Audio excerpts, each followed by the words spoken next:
word to wise. Grass only greener when it's fertilized. Gave them truth in these songs, they prefer to lies. Destiny beautiful, adrift in her purple eyes. You can't see me, you Stevie. Wondering how I reach more evolutions than Evie. And make it look easy. Man, dream on, yeah. Dream on, dream weaver.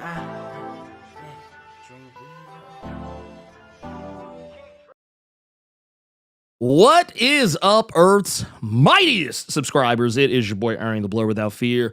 Welcome back to the channel. We are here again. We're going to be talking to a special guest, and this is actually going to be a kind of a first for when we do these interviews like this, where we're talking to indie comics creators. I could be wrong. Somebody correct me. Maybe. I'm open to being wrong. I think it's the first time we've ever actually had a fellow content creator as well as indie comic creator on the channel to talk about a book. So I'm not going to stand on ceremony with this shit. Let's go ahead and get him up in here. We got my nigga, Charlie, a.k.a. Captain Diesel. What's up, y'all? Hold on. I gotta do this while I'm here. You're now watching the Captain. What's good, y'all? Man, welcome to the show. And for anyone who does not know, actually, I'm gonna be real with you. I think some of y'all probably do know, because I know that we got a little bit of crosstalk. I know we got a little bit of crosstalk between our audiences, so I know that some of y'all are probably already familiar with Captain Diesel's dojo. Y'all have probably seen the live streams, you've seen the videos, but on the off chance that you have not, I want you guys to get real familiar, because my boy Charlie's out here. He's out here doing shit, out here dropping hotness, dropping videos, out here telling the good word. And I want you guys to go show some love. Go follow if you are not already doing so. There are links in the description of this live stream or VOD, whatever the fuck it is you're watching, like by the time that you do watch it, but it's all in there. So go do that. Go check out those links. Man, welcome. Yeah, welcome to the show, man. What's up with you? What's popping? Dog, I'm kind of in awe. I think I told you last night when I knew I was coming. It's like, man, I'm a chat nigga at heart. I've been in Ernie's chats for years now, watching Ernie for a long time, even before I started doing content or even thinking about writing stuff. So the fact I'm here, I'm like, damn, I'm on the other side of this shit now. I feel official. I feel legitimate as a content creator now. I'm on the Blerd cave. God damn it. Hey, look. I'm just saying, man, look, y'all, I think y'all need to know, so you and I had been back and forth for a while now. We, like, shit, year or some change? At least, I was gonna, man, honestly, I was gonna say at least 2 almost, by this point, because, we had linked up through blerd.com, and you also being in the chat, being part of the audience as well. And like I said, you had been on your content creation journey. You had been on your journey towards telling stories, writing, and coming up with ideas, concepts, and putting that stuff to work. And I have gotten to have a personal kind of like a backseat, kind of like a bird's eye view to kind of witnessing you kind of coming up into your own. And I gotta say, man, I'm proud of you, because you're out here doing it. So hey, look, I'm a look. Let's can we get a round? Can we get a round of applause for my boy? But so yeah, because you met me when I was like, maybe, I don't know if I was at 1,000 subs yet at that point. I think maybe I was at 500 something. Man, I think so. I'll put it like this: you were literally kind of just like finding your voice in like in your content, and I bring all this up because I know that a lot of people in my audience, I always see this in the chat and the comments and stuff like that. Y'all think I don't be seeing this shit, but I be watching. I just don't say nothing. I like to watch silently. But I see a lot of y'all. Charlie know what I'm talking about too. But no, like I know a lot of y'all. Like you're like, man, dude, I kind of want to do like what y'all do, and like, man, I kind of want to do this. I kind of want to do that. And man, I'm gonna tell y'all, man, you just kind of got to do the shit because that is the difference between like what I have seen, like the type of stuff that Charlie's doing is the type of stuff that like I hear other people saying they want to do, but they never get around to doing it. And like I said, man, I gotta tip my hat, man. I love to see it. Appreciate it, brother. Appreciate that, man. Now, for those who are curious, is like hey, what the fuck is it that we're gonna be talking about? Also, by the way, real quick, shout out to the homie Vale Delir out here. Yo. So just saying, stay smooth. Y'all got it. Much love. we appreciate you, Pip. We appreciate you with the 10. But the reason why Charlie's here is because it's a little bit more than just this, but Charlie put out a comic. He got him a book. He got him a book. I realize as I'm holding it, I'm like blocking the goddamn title of it. It's like let me get right. I'm sort of like, man, yeah, he got this book, man. Yeah, I don't want y'all to know what the fuck the title of this book is, but no, he's got him a book called Reaper #1, which I think it dropped like it was late. Was it late last year? It was late last year. It was like around October. Because initially, I remember I wanted to drop it on Halloween, but I ended up having to drop it a little bit after Halloween because of my colors. His computer like crashed out, so he could get the last couple pages done. So it was like a whole thing. But I think it was a little bit like maybe December-ish, somewhere around there. Oh man, see, look here. I just want y'all to see just real quick. Just look at it. Yeah, I'm about to say you got multiple see, this is the type of shit I'm talking about. Like my man's, he got multiple covers. Just keeping it a buck with y'all. And here, actually, you know what? I think here. Let me make sure, because I got the A cover on that bad boy. But I like to call myself being half-ass prepared. But you came out with Reaper, and you now have another Kickstarter that is up. And this Kickstarter, this is for a book called Echelon Presents The Gambit. Yes. Volume 1. This is a pretty cool idea that I wish more people did. We see it a little bit here and there, but like I thought this was a really nice idea because this is a really cool way to highlight a bunch of books all at once and kind of get people, get people primed.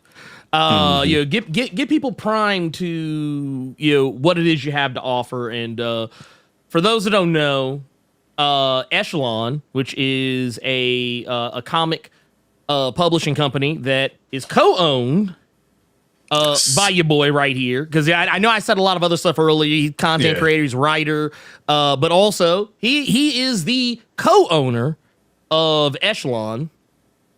And matter of fact, before we get to the can we just kind of put a little bit of a spotlight on that particular part of the journey? How like you got to you kind of got into the game, you've gotten to the indie comics game, and you're in a very unique position. So I kind of want to speak to that just for a moment. But can you tell the people how all of that came together?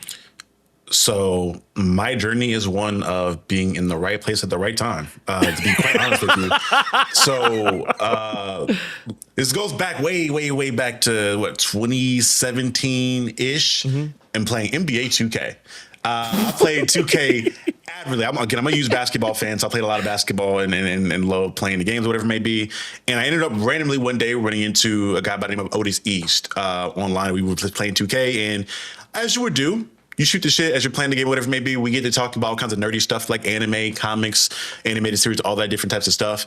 And he, at that point in time, was a owner and runner of a Facebook page by the name of Nerds with Melanin at that point, before that got snatched from him. And while they were doing that, they would do a lot of different content pieces on that page and highlight different stuff and do interviews and whatnot. And eventually, like a year or so after I met him, I kind of just got in with Otis, and he put me onto the page, and I started helping him do some background stuff as far as production, helping him set up interviews and stuff like that. And we did an interview with my boy Ethan Murphy at one point, and he was the original founder of Echelon graphic novels back in 2013. He had done the traditional stuff. He was working in a hospital at one point and got his proper college education, all that good stuff that people tell you to do. And he was like, I want to follow my passion. I want to write comic books. So he picked up all this stuff from Virginia and moved all the way to LA to start up Echelon graphic novels. And it was like writing, making books, and shopping it hard. I think he had pitched a couple of different books to like Nickelodeon and different things here and there, but nothing really picked up at that point in time. But in this moment in time, we're interviewing him about his books. Funny enough, one of the books that is in this trade, and I ended up just chopping it up with him and Otis after the fact in the part as we were game, and we just again talked about more storytelling tidbits and things like that, and saw that we had a shared vision. That then led up into 2020 during the pandemic, where you know how things were. We were all stuck in the house board, and I would at that point be like, "Hey, I really want to do content creation," because I had been helping Nerds of Melanin at that point, and then there's some tomfoolery that happened in regards to that page getting stolen and them having to start over. And that page, well, I forgot what they called that page before it got merged into Blerd, but I would help do a lot of the content stuff as far as the setup and pre-production stuff. So I was like, you know what? I think I'm good enough at this point to do my own content, or at least I want to do a podcast to talk about this stuff. Because me and Ethan have a unique respect in relationship for the factor of he is what 20 to almost 30 years my senior, damn near at that point. Maybe I'm gassing it. I'm making him maybe 10 years older than he actually is, but significantly older, like at least at least a generation or two removed from me. So we have very, very different perspectives on different characters or different nerd things just because of when we came up. So I made that the theme of the podcast that we still do to this day, called Then and Now, the Then and Now podcast. And for years, I think for like 5 or 6 years, we would do the podcast, and I would help him kind of get more things out around Echelon, just because he is an old man and does not do social media whatsoever. And eventually it led to me one day kind of just telling him about me wanting to do a book at some point, because I finally got inspired. He was like, hey, we talk about what makes stories good and bad all the time. Why don't you write your own? And I was like, you know what, cool. Because I felt, and I still feel to an extent, that you don't necessarily understand how difficult it is to make something until you do it. So critiquing certain shows or certain things, not understanding the process, I think it gives you a newfound respect for it and a new understanding of how things operate. So I wrote, I think maybe an outline or maybe a couple pages of the script, and I told him I was going to do it, and ended up not doing it because unfortunately my grandfather had brain cancer at that point in time. So I was kind of going through all the grieving and all that good stuff. So I kind of put that story on the back burner until post his funeral and all that good stuff. And eventually Ethan brought it back up like a year or two later, like, hey, bro, you still working on that script, big dog? And I was like, yeah, I'll get around to it. I did the typical thing that most people do, where I'll get around to it at some point. I'll do it at some point. And he was just on my ass for like a week straight, like every single day, like, nigga, write the script. And I was like, all right, fine, damn, shit, I'll do it. And I think I finished it up, the first draft up in like a couple days, and then he helped me go through, and he really taught me and mentored me in regards to what a proper comic book script looks like, some of the things with regards to story beats and different things like that. Because for the most part, I feel like I understand a lot of how story works just from me consuming so many different types of stories throughout my lifetime, being a super nerd. But making it fit into a comic format and a lot of different things I had to learn came from him mentoring me in that aspect. So once the book came out and I published it underneath its label, underneath Echelon, I helped do a lot of the marketing for it. And that book, I think to this day now, is probably the best-selling book at Echelon. It sold really well from the jump, and I'm blessed for everybody that bought a copy or even talked about it. Appreciate y'all. And that led to me just chopping up with Ethan, and Ethan got to the point where he was like, bro, look, you're helping me market the company. You help me with a lot of stuff behind the scenes, and your book is the best-selling book in the company now. I think it's about time to bring you and Otis as well at that point in as being co-owners, because at this point, Ethan's kind of in the mindset of wanting to grow the company, but he's like, if I'm gone, I want to leave this into the hands of somebody that I feel like is capable of running with it and that loves the medium and loves the craft. So that's kind of why he brought me on to being, I guess, his protege in regards to a lot of this stuff. And that's kind of where we are now in my long-winded TED Talk. No, I mean, honestly, but that's kind of what we're here for is to get the scoop. And one thing I want to say is something you highlighted, and I think a lot of people don't understand this. The most common criticism that I think people like us get. Yeah, because we're content creators who either commentate on comics or critique comics, or whatever people want to call it. A lot of people like to call me a comic reviewer. I'm not a comic reviewer. I don't think of myself as a reviewer. Yeah. But people always say, oh, it's easy to critique. It's harder to create. And here's the thing. That's not untrue. However, it is, I think, more difficult to critique when you know how to create. Because the thing is, you have, like, I think when you are both a critique, when you're both a critic and a creator, you come at things from a very, very, very different perspective. You know how the sausage is made. You know what goes into it. You know the types of shortcomings and pitfalls that can hit something. So I think in a lot of ways, it makes people like us better equipped to not just tell the stories, but to also talk about why these stories both work and don't work.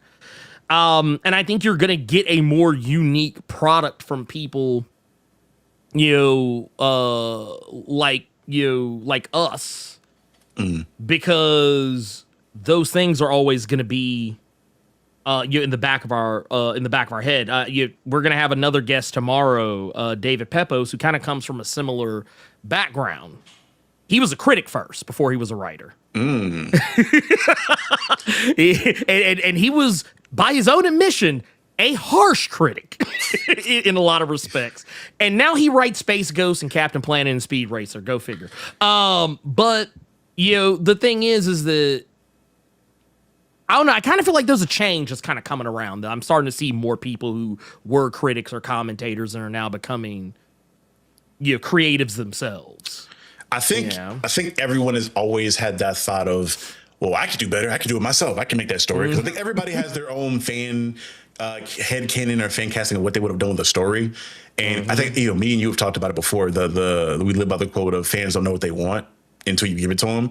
And sometimes I feel like I do, but instead of picking from that for a particular artist, because usually people have stories set up for whatever reason they have, whether it's inspiration to somebody else or whatever they have planned out, I'll just do it myself. I know what kind of stories I enjoy. And with Reaper, that was one of those things where, like, I'm a horror fan. I love things like Supernatural. I love playing around and watching shows that really humanize the idea of gods and demons and things of that nature. Like the show Lucifer was one I loved really decent, a lot. Supernatural, things like that. And even loved Spawn growing up a little bit. So seeing all that stuff, I'm like, all right, cool. I'm just gonna make my favorite type of thing to write or to see in Reaper and try to add some layers to it, because I do think that's also things that people do where it's the kid thing, right? It's the little kid thing. You make your superhero can do everything, and he's Captain Every Power, stronger than Superman. He has all the dope stuff, and then all right, you have a story now to where he can't be beat, and there's no stakes, there's no layers. So it's trying to balance all that out. Well, I like, once again, just to, not to blow smoke up your ass or nothing, but I think that I think with your first outing with Reaper, I think you did a really good job on this. Shout out to, well, not just yourself, but your artist, Giulia Gualazzi, who's out here, out here doing the thing. Yeah. Oh man, dude, she a bad motherfucker. Don't play. And with this Kickstarter, because I mentioned earlier that this is going to be one where you're going to kind of get a little bit of a taste of a bunch of different books that all hail from under the Echelon banner. And here, I'm going to pull this up because I think let's see, what do we got here? Can I? Yeah, boom, there we go. Yeah. Booyah, booyah. We up in here. We in this bitch. So you have this volume of number ones. And if I remember correctly, this is it 5 or 6? So it's 5 full issues.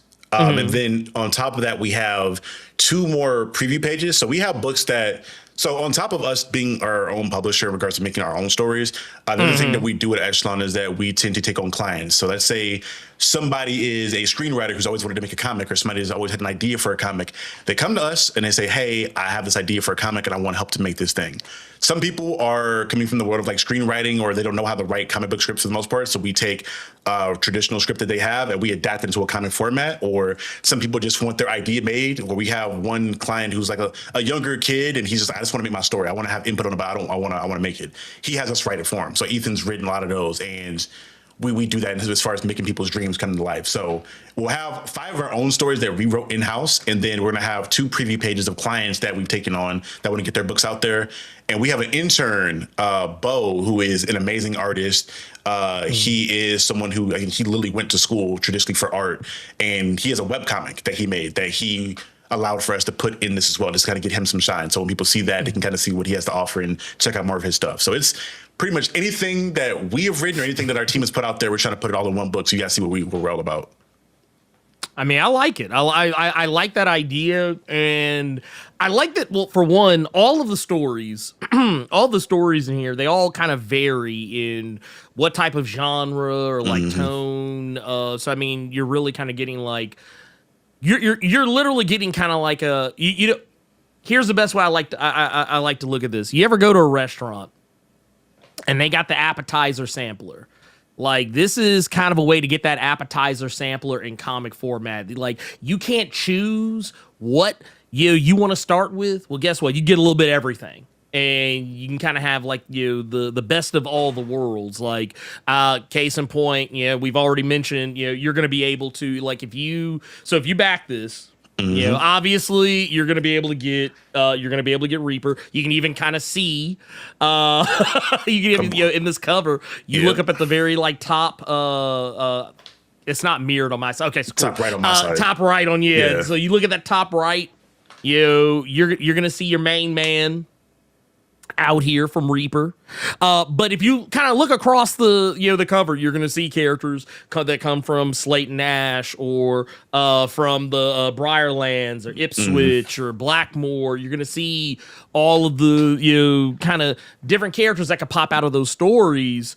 And man, I'm not gonna lie, I'm actually pretty excited for this. I kind of jumped in pretty early when like I'd known about the Kickstarter for a while, but I'd be ignoring the hell out of you. I'd be telling anything we do book wise, I'd be like, hey Ernie, I'm doing this. Look at this. See.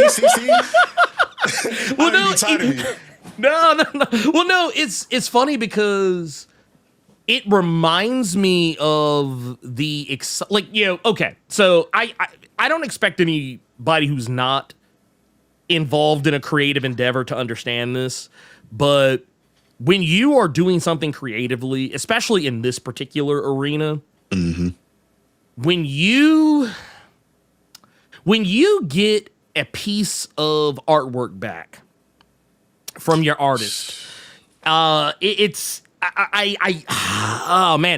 difficult to describe fully, but just think of it as like Christmas. Every day is going to be kind of like Christmas when you get a piece of artwork back. You get a page back. You get a cover back or something like that, or like, and even down to the lettering process. Like when I was working on Heart of the Darkness, and my letterer would like send me like, hey, here's so and so page, letter da da da da da. Even that to me, and I don't even find lettering particularly interesting of a process. I think it's the most tedious and most boring process in the entirety of a comic. but it is also the most important one. And it's the easiest one to fuck up if you don't if you know how lettering works. But even that, I'd be like, oh dude, I can't wait to see. So whenever you would send me stuff, I'd be like, I remember what this is like. I remember because that was me. That was also me. I was that same guy like you. And the feeling never goes away. Yeah. I've been waiting because I'm working on the second issue of Reaper now. And I'm getting like color pages back. I'm like, man, I'm probably like 30 something pages into this process. And every time I get a new page back, it's like, man. Honestly, I don't think it will. Okay, you know what? Maybe if you grow to be like an old jaded sumbitch, right, maybe. But like, I feel like if you're like really like genuinely in love with what you do, I don't think that's ever gonna go away. Because even for me, like, we're kind of going through similar processes here. Yeah, I'm still getting stuff in for Heart of the Darkness #2, and I've just been kind of like, ooh, wow, this is crazy. It's like, oh man, it's like it's almost like I'm going through issue 1 all over again. And even for stuff that I draw myself and I go back and I look over it, I'm like, ooh. So I think that, yeah, it's the fun part of it. It's the fun part of being a creator. You get to see the thing that you made. Mm-hmm. And it's like, you can actually you're like, oh man, dude, look at this. It's going to be so good.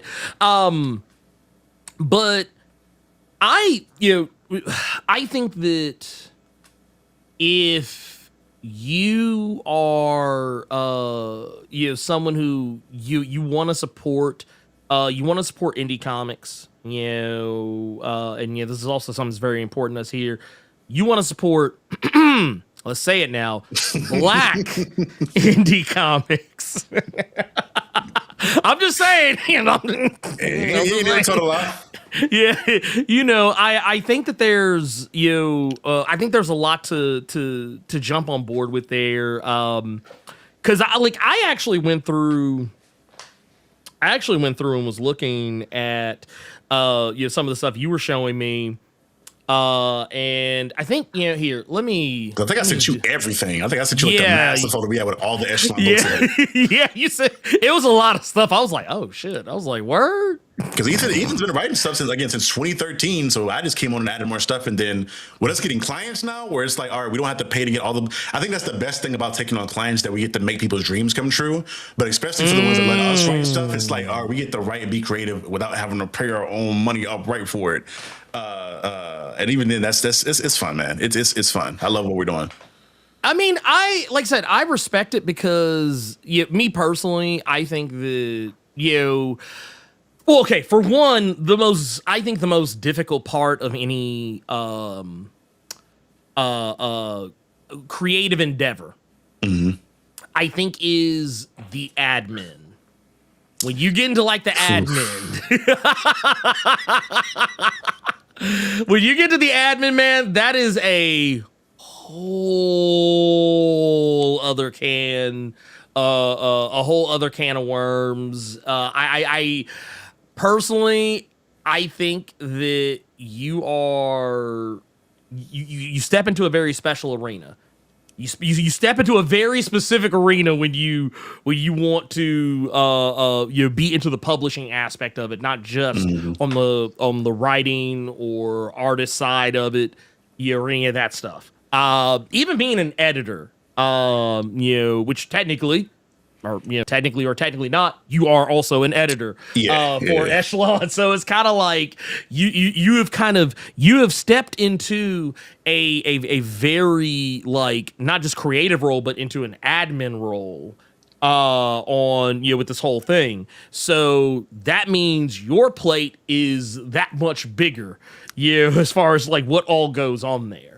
So yeah, like I said, I tip my hat because that shit is absolutely positively scary to me. It's tough. I think the hardest part is we don't take every book we help make, we don't necessarily publish underneath us. And that's something I talked to Ethan about, like, hey, man, we got to make sure we have some kind of quality control. Although we're making a good book, if we don't believe in the story or we don't, because we're not trying to change people's stories at all. We tell the stories how you wanted to be told. And we do it again, we give you the story. We make your dream come true, not our dream. And Right. if we don't believe in the story in regards like a personal, because sometimes if you want to do a nasty book, sometimes there's certain books we deny because it's like too much of a nasty nigga book, and I'm like, all right, we can't do that one. But if it's like certain ones, we're just like, yeah, we'll help you make it, and we can just give it to you. You can go do whatever you want to do with your book, but we can't take it underneath us. And sometimes it's tough when you have that conversation with certain clients, like, hey, we helped you make your dream come true, but we can't publish your book because we just don't think it's up to the quality snuff as our other stuff. Now that's. It feels bad telling somebody that and seeing their eyes that you do it, but it's just you gotta make sure you have some kind of quality control with your publisher, or you can't do every book. I mean, look, I've been very. I feel like I personally have been very open and honest about this. I often joke about what I like to call freaky fool or nasty nigga books. I'm not above throwing that around. However, it's not to say there's no merit in them. Because God knows I have partaken of a freaky fool book from time to time. I'm a Mirko Andolfo fan, so. Duh, like that's all, man. All Mirko does is nasty shit.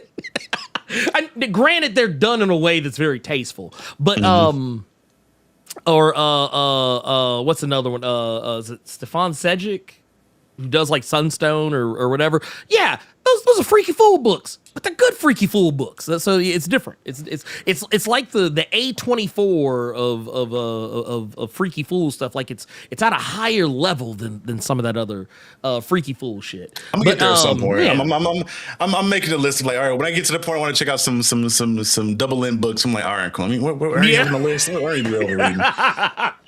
Look, I remember one day we actually had this was on the Blur Cave like a while back. Someone was like, "Hey, is there like a freaky fool book you would recommend?" And I was like, "Y'all about to have me out here telling on myself."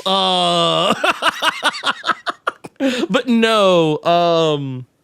No, I mean, but I get that though. Like, I think all books have their place. There are some things that I would be kind of like, yeah, y'all keep that over there. Just because I don't want to. I don't want to be. I don't want to say associated. Saying I don't want to be associated just sounds like diabolical. But I just don't want people being like, oh yeah, man, that's that freaky fool book that Blerd did. No, he didn't. No, he didn't. You a lie. Stop lying on me. Stop lying on me. I ain't do shit. Bobby. But right, I'm like, I do. It wasn't me. That's why I know that much. It wasn't my ass. God damn it. But no. Like, so with this Kickstarter, which by the way, once again, link in the description, is pinned at the top of the chat.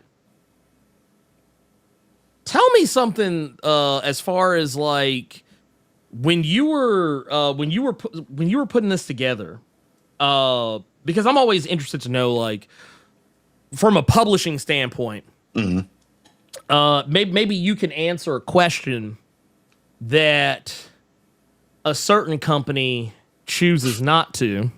Oh man. Oh man, I think I know what you're talking about. Let me ask you this: Do you think that there's a market for Black indie comics? Do you feel as though there is a do you feel there's a market? Do you feel like there is room for Black indie books? Yeah, just random. Well, since you asked, as a nigga myself, I believe I think there's a lot of space.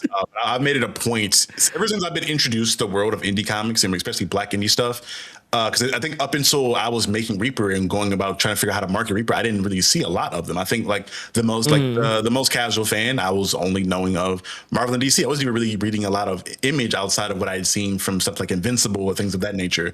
So it wasn't until I put my own book out and I was just doing research and seeing that there is such a because I think the first one I came across was Midnight Comics, because they reached out to me like years ago about doing a promo for one of their books as a whole, because I think I ran into them somewhere and did some stuff there, and I was like, oh man, this black married couple made multiple dope looking books, and they're from Georgia just like myself. I think both of them are from Georgia actually. I only did transplants because here in Atlanta we get too many damn transplants, but that's a whole different thing. Seeing that being something that was possible, I was like, oh man, this is dope. I wonder if there's more books like that.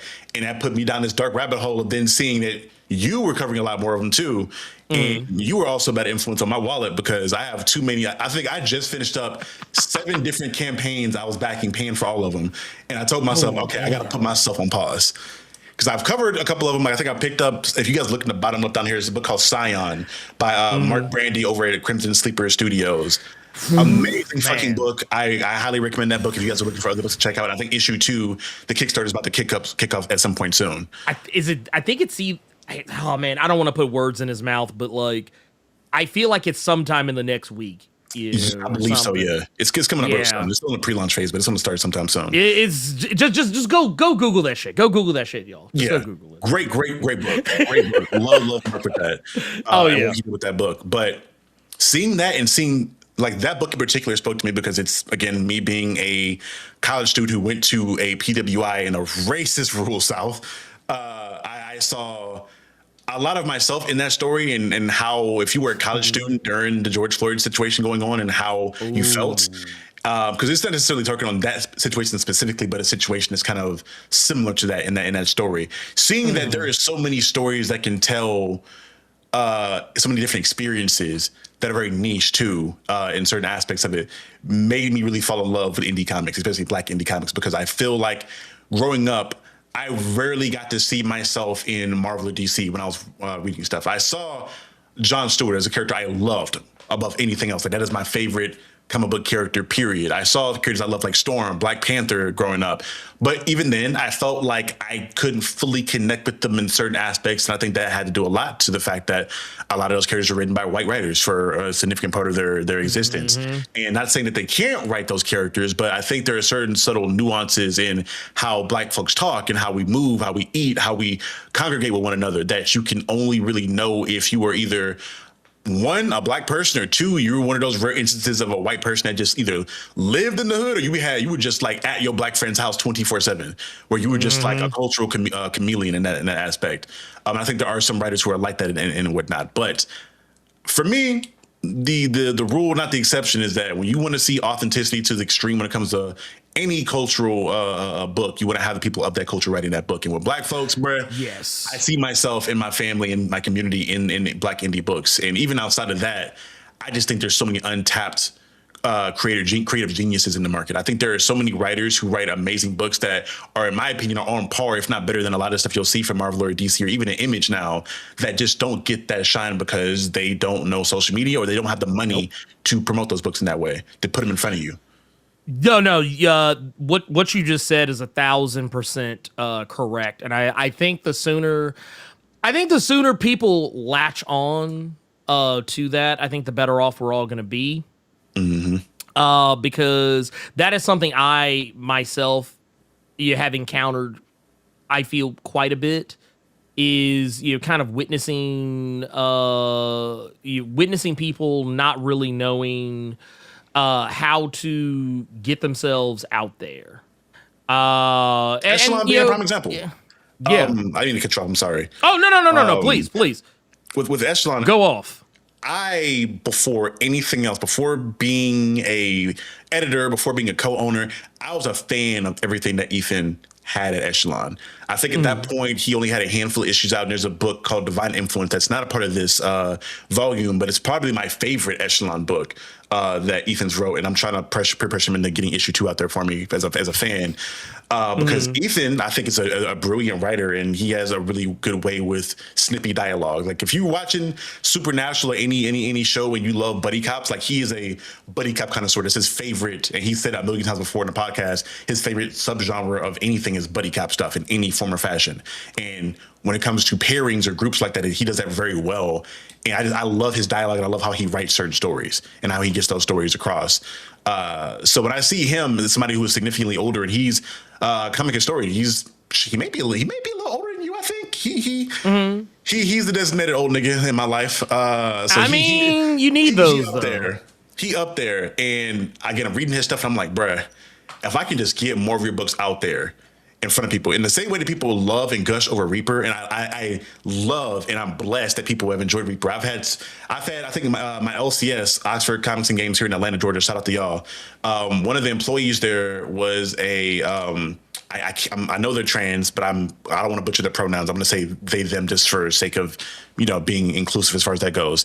They told me how much they love the book and want me to sign the book. That was like my first time signing a book.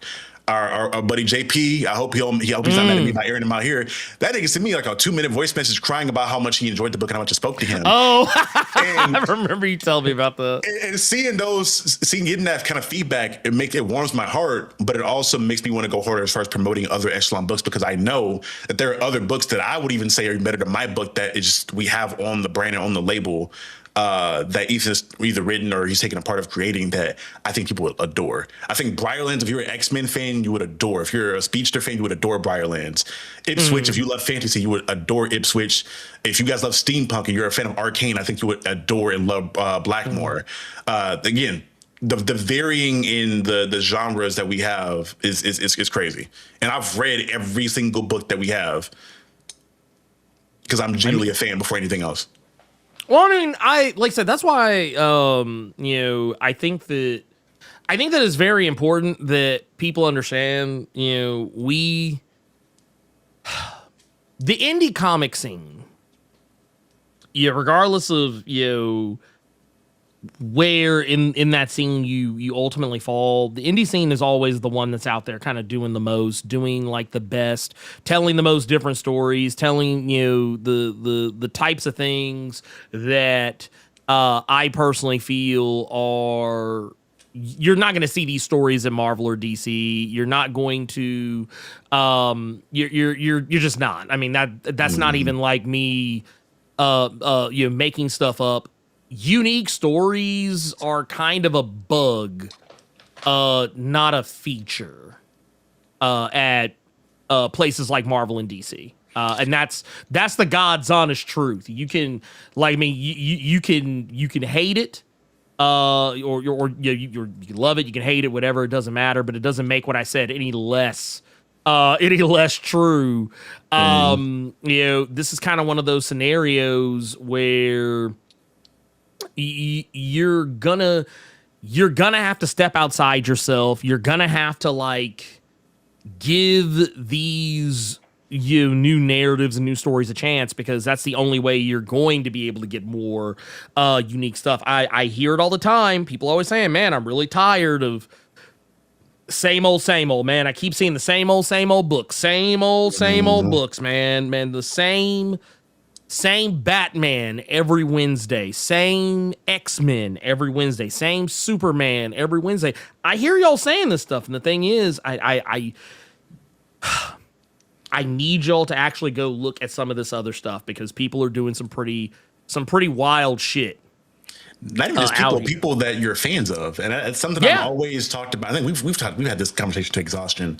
Like, your favorite writers over your favorite characters at DC or Marvel are writing indie stuff. Again, I love her to death at this point. I've talked about her to exhaustion on my channel and other people's platforms. Stephanie Williams has done some amazing work at DC with Nubia, and damn near made that character in mainstream again in regards to conversations around her. And she has 2 amazing books right now in Roots of Madness and Temporal there, and I think she's doing Punk Shark. She's working hard. She's one of the hardest working people I've seen in comics, period. like 3 different titles. And when I interviewed her, she said she had like 2 other ongoings that she was working on, as well as other stuff. She's just been writing her ass off.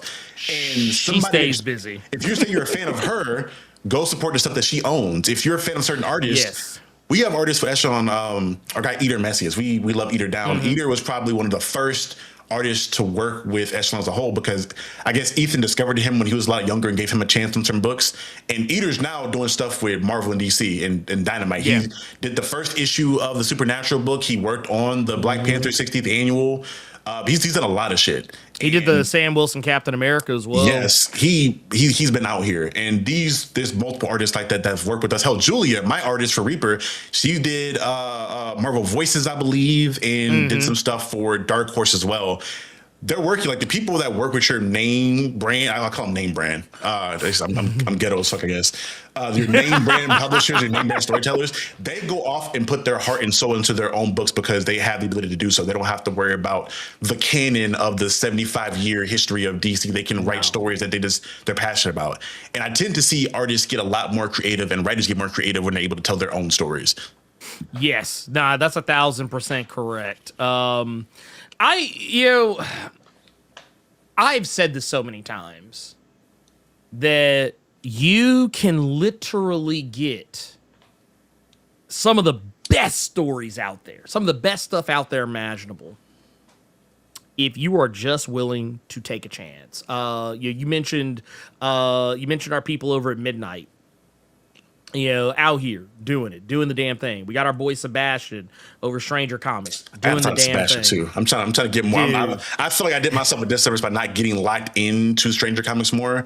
We did an interview for the podcast like 4 or 5 years ago. I got a signed copy of Niobe somewhere in here, like a variant cover. And I was like, damn, I have not read a lot of Stranger. I'm gonna fix that. So Sebastian, if you see this, I'm sorry, brother.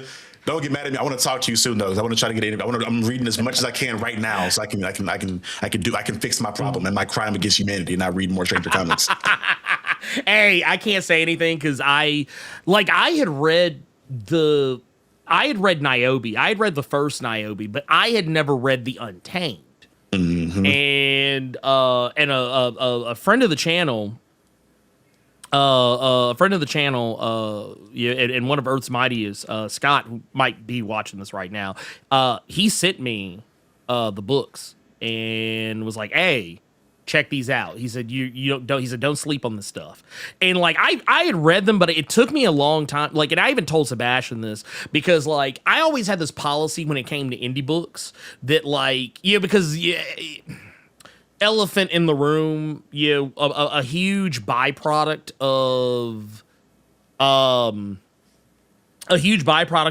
space, our commentary on comics, is that there are a lot of people who, while they are, I don't want to call them commentators, I think of them more as comic spoilers. Charlie, see this thing. Me and Charlie have gone back and forth about this a lot. He and I have talked about this shit a lot. Barrack, you, me, Jay Penumbra, Kaori, BJ, Wednesday Pool. This is stuff that we've all had conversations about at some point or another on multiple different occasions. But that there are people out there that just spoil the book. They don't add anything to the book. They just tell you what happens into the video. Like it, share, subscribe. And while I think a lot of people used to think that was all I did, I felt like I always tried to add commentary so that it wasn't just me telling you what was in the book so you don't have to read it for yourself. It was just really more me talking about the things that are going on in the book and trying to like make sense of them. Now, when I got tuned on to Niobe and the other books in the Ascendiverse, my issue was I was like, man, I don't know how to talk about this without because a lot of those are stories where it's like, man, I don't want to spoil any of this. I don't want to talk about some of the stuff that's going on here because I feel like I'm gonna spoil it. And I told Sebastian, I was like, dude, I'm kind of scared to talk about your book because I want people to buy it. I don't want to tell them everything about the book. I want to tell them just enough to get in the door, but I don't want to have to blow the whole book up just to get people to go buy it. And that told him, and he understood. He totally understood. And And while I've found ways to kind of talk about it, like I found kind of like the through lines to talk about it that make me feel more comfortable with it. But yeah, that's the reason why a lot of times when people say, "Hey, Blerd, why don't you make like videos for indie books like you do for X-Men or whatever the fuck?" And I'm like, because I don't give a fuck about spoiling a Marvel book. You gonna buy it anyway? Yeah, you're gonna buy it anyway. You're gonna go buy the book, or you're gonna pirate it anyway. However it is you engage with comics, like whatever you were gonna do, you're gonna do it anyway, regardless. There's nothing I can say or do that's gonna change how you're gonna move on that title. But in the case of an indie book, I don't want to give away the store on an indie book because that. Like, I mean, yeah, I know some people say, yeah, but what about you, Marvel, DC? Those creative teams, they got to eat. They're going to be good because the shops have already paid for their books. I'm talking. This is us talking to you here. This is us rapping with you. A little bit about lore. For me, for people who aren't aware, I'll probably talk about it on the channel at some point. For my undergraduate college degree, I got a degree in rural and community development, which, if you've never heard of it, is essentially like a fusion major, which is like a combination of sociology and psychology kind of fused into one, but it had a focus on community enrichment and more so in rural areas and whatnot.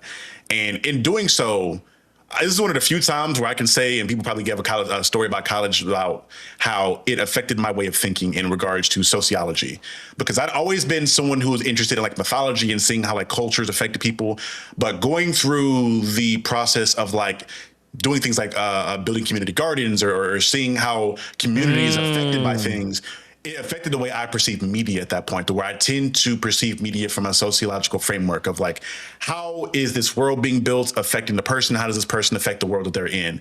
And I think for me and my content, that's how I've gone about trying to discuss books, because to your point, we have the people that are just here. I feel like people take this route because of one of two reasons. One, because their favorite creator is doing it and you feel like the way to get ahead is to kind of copy them. That's what I did if you watch my early videos talking about comics where I was covering like Blood Hunt or other stuff, I was doing it. I was doing the he shall not be named thing. I was doing the Benny thing where I was just hey, we were all there at some point. We were all there at some point. And then I got to the point to where I realized, okay, cool. I'm just now copying everybody else, and there's nothing about my videos that make them unique outside of the fact that I'm going to rush to be the first to get them out. And what I then prompted to is covering characters that I felt like were very interesting to me for whatever reason. And I think that really showcased itself in how I covered Static and how I covered my biggest video, I guess, on the channel at this point, Spike, where I looked at it, okay, yes, I love this character. This character is cool. This character is strong in abilities, but what makes this character unique? And is there anything about the making of this character that makes them interesting? And usually how they impact the culture that they're tied to, if they are tied to a culture in itself. And I feel like every indie book that I read has an easy way for me to perceive it from a sociological framework. I covered Fumes recently by M. Shai Dash and Entropia Comics. And her comic was very much so based on a lot of environmentalism and things of that nature. And that was something I easily got finished reading like 5 pages in. I didn't have to like try to beg and dig for something else. But when I read a Marvel and DC book, it's a little bit tougher to kind of get that, because the books at that point become like shonen anime to a certain extent, or like bad shonen anime, or what may not say bad, like battle. I'll say battle shonen, where it's a lot more just like fight, or farm. It's essentially solo leveling. And I love solo leveling. But it's, all right, hey, here's a cool character that looks cool and does cool things, and they fight and do have cool moments, but there's not a lot of depth in the narrative and in the story. And it's fine. Right. Sometimes you need stories like that. But I find there's a lot more layers and depth within indie stuff, so I just find it really easy for me to cover them, which is why I'm like really making it a point in the future to cover the most. Now, every now and then, I got to dabble back into the Marvel DC image stuff to pay the bills, because at the end of the day, making quality videos it ain't cheap, especially when I'm doing a full-time job now, so trying to map that time is tough. But I try to cover as much indie as possible, and it gets even harder because the more I cover indie, the more indie people reach out to me, and the more overwhelmed I get trying to cover everything indie. I always want to say yes to everything, but I just can't cover everything. So I just try to I get to what I can when I can, and whatever catches my eye, it makes me have to read it in that moment. Nah, I kind of felt that in my soul, because that was like, I remember the first time I started talking about an indie book. Like, this was like a long time ago. Like I think I covered a book. This was by, man, whew, bro. This was probably like 2020. Like, yes, I want to say, yeah, it was, yeah. It was during the pandemic. Yeah, it was during the pandemic, and I want to say, man, this was, I don't even remember which title it was, but basically I turned it in and my inbox flooded. Absolutely flooded. There was like everybody and their grandma, and it wasn't just like, and this was a black indie title, but like it wasn't just black indie people that were hitting me up. I had everybody with the indie book hitting me up. Like it got to a point I couldn't even answer them all. And everybody was like, "Hey man, can you do mine? Can you do mine? Can you do mine?" And the thing is, I'm not complaining. I don't want anyone to think I'm complaining. Right. But it was overwhelming. Like, it was overwhelming because I was like, well, if I say yes to this one, but I don't say yes to this one. And a lot of the time it was never because like I didn't want to cover some of this stuff. It was in a lot of cases it was because I just didn't have time. It's like, man, I can't do this right now. Maybe I could do it later, but I can't do it like right this second when you want me to do it. And just for full disclosure, no one, I mean, yeah, there were some instances where people paid me to like promote their books, but it was like for me to like bring up that they like to make like a video specifically highlighting their Kickstarter. Cause I was like, well, this is something that I'm going to have to like take time from other shit. And I was like, this is a business. But when people just said, hey, just talk about my book whenever, I'd be like, okay, cool, bet. Because if it's on my terms, or just because I want to, I'm not gonna charge anybody for that shit. Just hand me a good book. That's all I ask. Don't hand me no bullshit. You hand me some bullshit, I'm gonna be mad. Yeah, let's be honest. When you get to that point, it's I had to start, like, when people ask me to read their books now, I have to lead with the caveat of I'll read it, and if I enjoy it, quote unquote, if I enjoy it in all caps, I will then cover it on my channel, because at the end of the day, we as commentators on this stuff and content creators, we are curators of culture and taste, and people take what we have to say to heart, and they believe us to have the best words and thoughts on certain books. So we have to be very particular about what we promote. If I go promote a bunch of sick nigga books, people are like, "Bro, you want some bullshit?" You were and again, usually, and if I don't promote a book, it's not to say that it's bad, because I don't even necessarily think it's bad. It's just I don't vibe with it. So usually, I talk about enough stuff on my channel to where y'all get an idea of the kind of stuff that I enjoy reading, and even things that go outside of my box normally, what I consume, even from a video game standpoint. Y'all know if it's involving horror, probably send a horror nigga the horror book, and I'm more likely to enjoy it and maybe likely to cover it. And it's not saying you have to write a million horror books, but it's just that's my vibe. That's what I usually enjoy. If it's some black shit, even if it's the hero stuff or cape stuff, just make sure it's layered. I love my battle shonen. I love my regular shit, but at the end of the day, I have to make at least an 8-minute video talking about your book. And if it is a book that is very simplistic and very hard for me to find something to talk about, people gonna know I'm bullshitting. You can tell in the video, if I'm getting to that 6-minute mark and I don't repeated myself 17 times about the same thing in one book, and I'm not giving any depth on how I feel about it, I probably didn't enjoy it that much. Or probably wasn't that much to commentate on, which again does not make it a bad book. It just makes it harder for me to make content around it. So I try to let people know, like, at the end of the day, and my goal of trying to grow this channel into a full-time thing at some point, maybe I got to make sure that I'm being genuine and authentic with everything that I'm covering now, because it starts now before I even get to the Ernie size of things. Yes, it's like somebody, who was it I was talking to the other day? I think it was we were both talking to Jay Penumbra the other day. Talking about because he was talking about wanting to get into like YouTube, like doing like the YouTube side of things. Well, shout out to him. He's going to be putting out his first. About damn time. Yeah,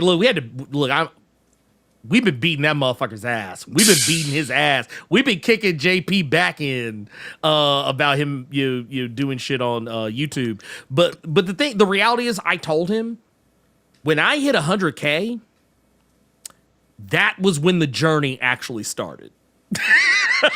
Like, or rather, I am no longer in the tutorial. When I hit 100K, like I thought that when I was like, oh man, okay, I hit my 1K, I hit 2, 3, 4, 5, 10, 15, 20, 25, whatever. I was like, oh yeah, I'm here.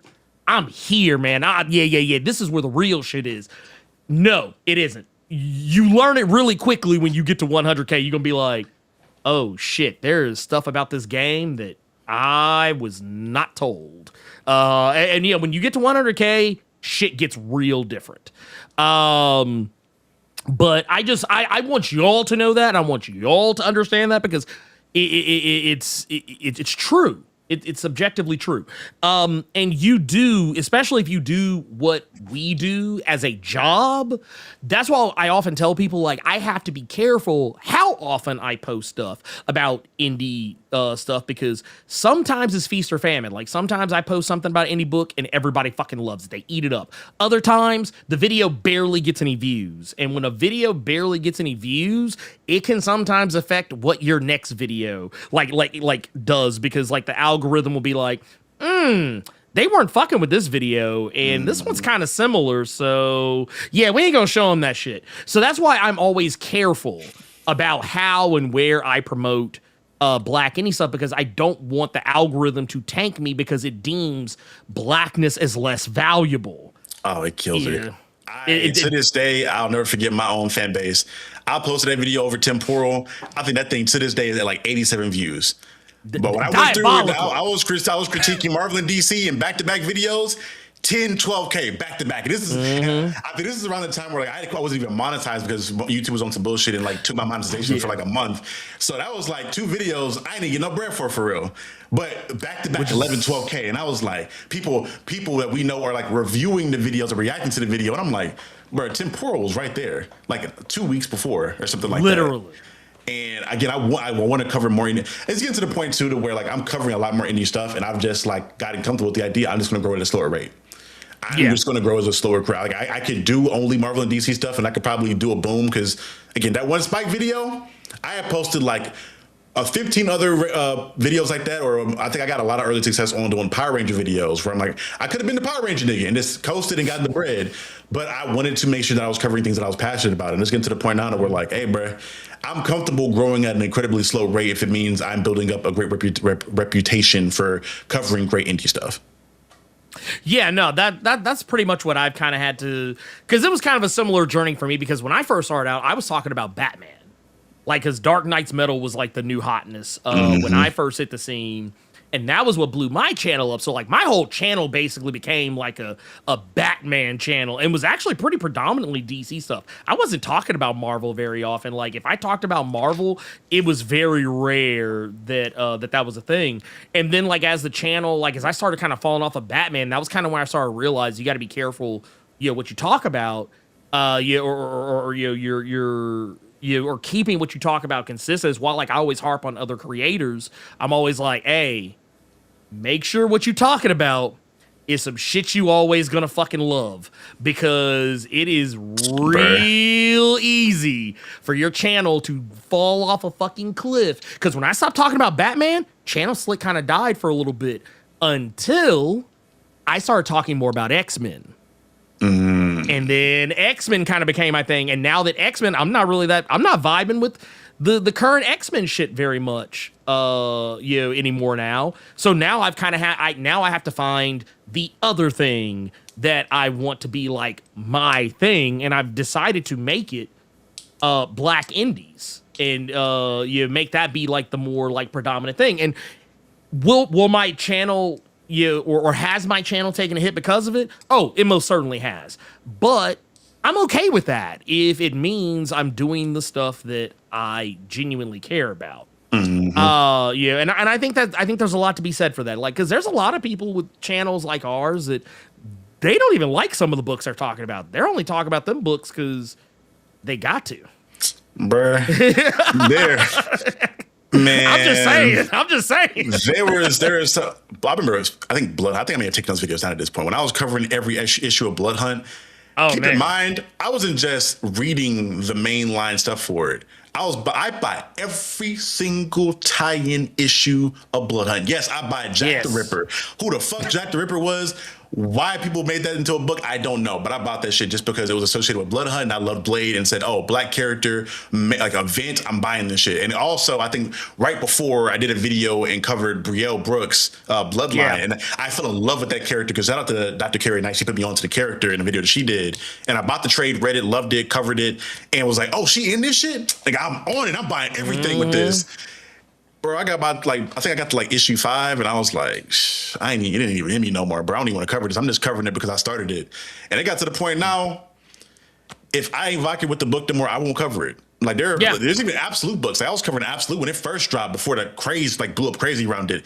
And I just stopped covering it because I'm like, my heart's not in it. I'm enjoying the read, but there's nothing, I'm not feeling passionate about covering the stuff from that standpoint. So I just don't anymore. Now, best believe them Power Ranger videos will be finished. That Disney era Power Ranger shit will be finished soon. Jungle Fury is on the way. Man, look, I had actually something I had been kind of noodling with for a long time is because I think a lot of y'all know what my passion really is. Like, I mean, I love comics, and comics will always be my heart. But like a lot of y'all know me, I'm a big Super Sentai Kamen Rider guy. Like that's my shit. I could talk about like really just right now. I have opened the doorway to where I could potentially talk for the next 2 hours about Kamen Rider and Super Sentai and not get tired of it. That's how much I love this about that yet. I've been waiting on you to drop that and start dropping those. Like man, break down on the red Kamen or the Kamen Rider or the red Sentai Ranger or the differences between the two. So I'm gonna tell you why I haven't. One of the reasons why is because Toei is a notoriously litigious company. And I mean, technically I could do it. The other reason is I would have to do it on a channel that is not this one because like I've done videos kind of similar in the past. Like I did a video breaking down the difference between Mighty Morphin Power Rangers, like the like original like first 2 or 3 seasons of Mighty Morphin Power Rangers versus the original series that they use the footage for, and like how both of those shows, like why was one this way, why was the other way. Like I thought about revisiting that, but the problem with those videos is that when I did them, they didn't do well at first, but then I would come back like a year later and be like, oh shit, this motherfucker like quadrupled or quintupled in views out of nowhere. And it's like, it was one of those things I think people were just kind of figuring out. Like the algorithm just took its sweet time figuring out where to put the videos. And that is a thing. That is because I did a video, you're going back to kind of the black side of it. I did a video for Bloodwind, who is a DC character that most people don't even know exists. I didn't until your video. I ain't gonna lie to you. Yeah. Dude was literally Black Superman. Like he was like he was Black Superman without having to have an S on his chest. Like he wasn't derivative of Superman. He wasn't even really connected to Superman, but he was just he was an original black superhero at DC Comics. And it was basically like if Superman were black and had a focus on magic. It was like Black Doctor Strange with Superman levels of power. And I remember when I did that video, I put it out, dude, crickets. Nobody watched that shit. It was like that shit I think did good to get like 1,000 views when I first put it out. And I came back like, a year or two later and was like, oh, this motherfucker got like almost, I think it was like 18 something thousand, whatever views. And I was like, oh. I said, man, so what y'all are telling me is that like basically if I just put the shit out, like it'll eventually get there, is what you're telling me.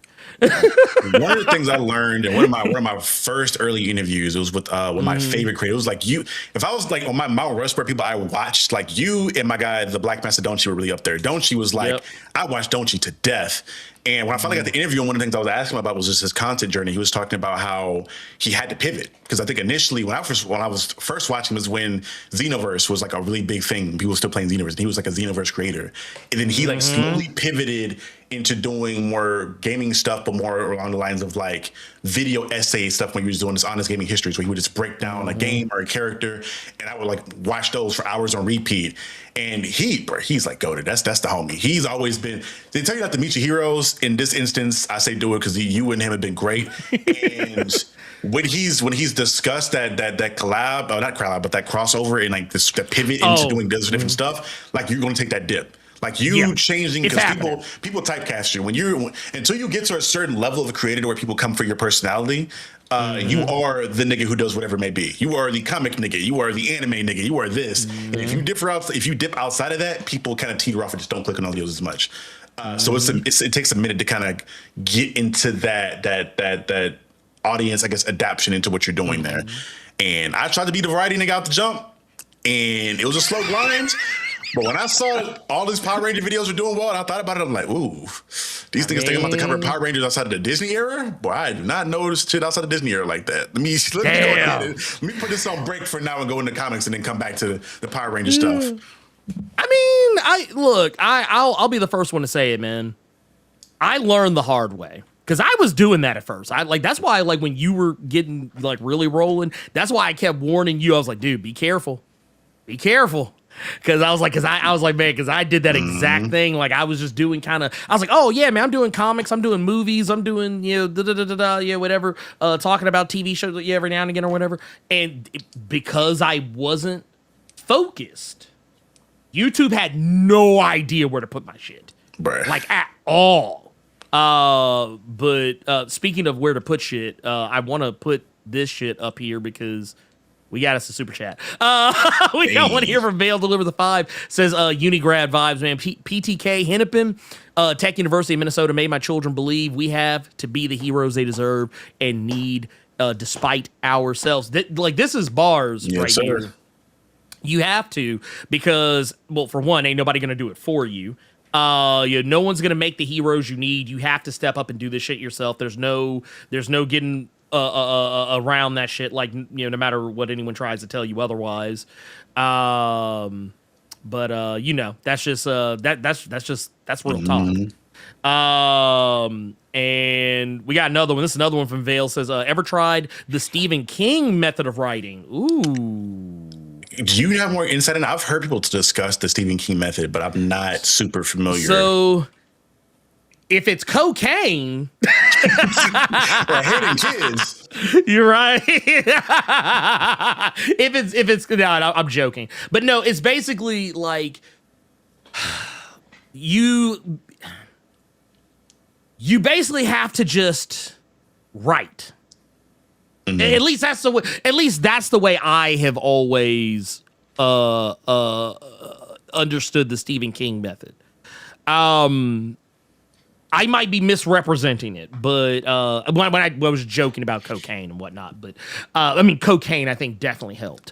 But no, it basically means that like when Stephen King is writing, he is just kind of doing shit. He's just doing shit. And it's honestly, I think, why a lot of Stephen King stories, why they always have weird endings or just random shit's happening. It's like I think a better way to do it is to say, like, writing yourself into a corner, which is something I do. I do use this as a method, because if you write yourself into a corner, it means, for one, you've created a cliffhanger. So therefore you've created a space in which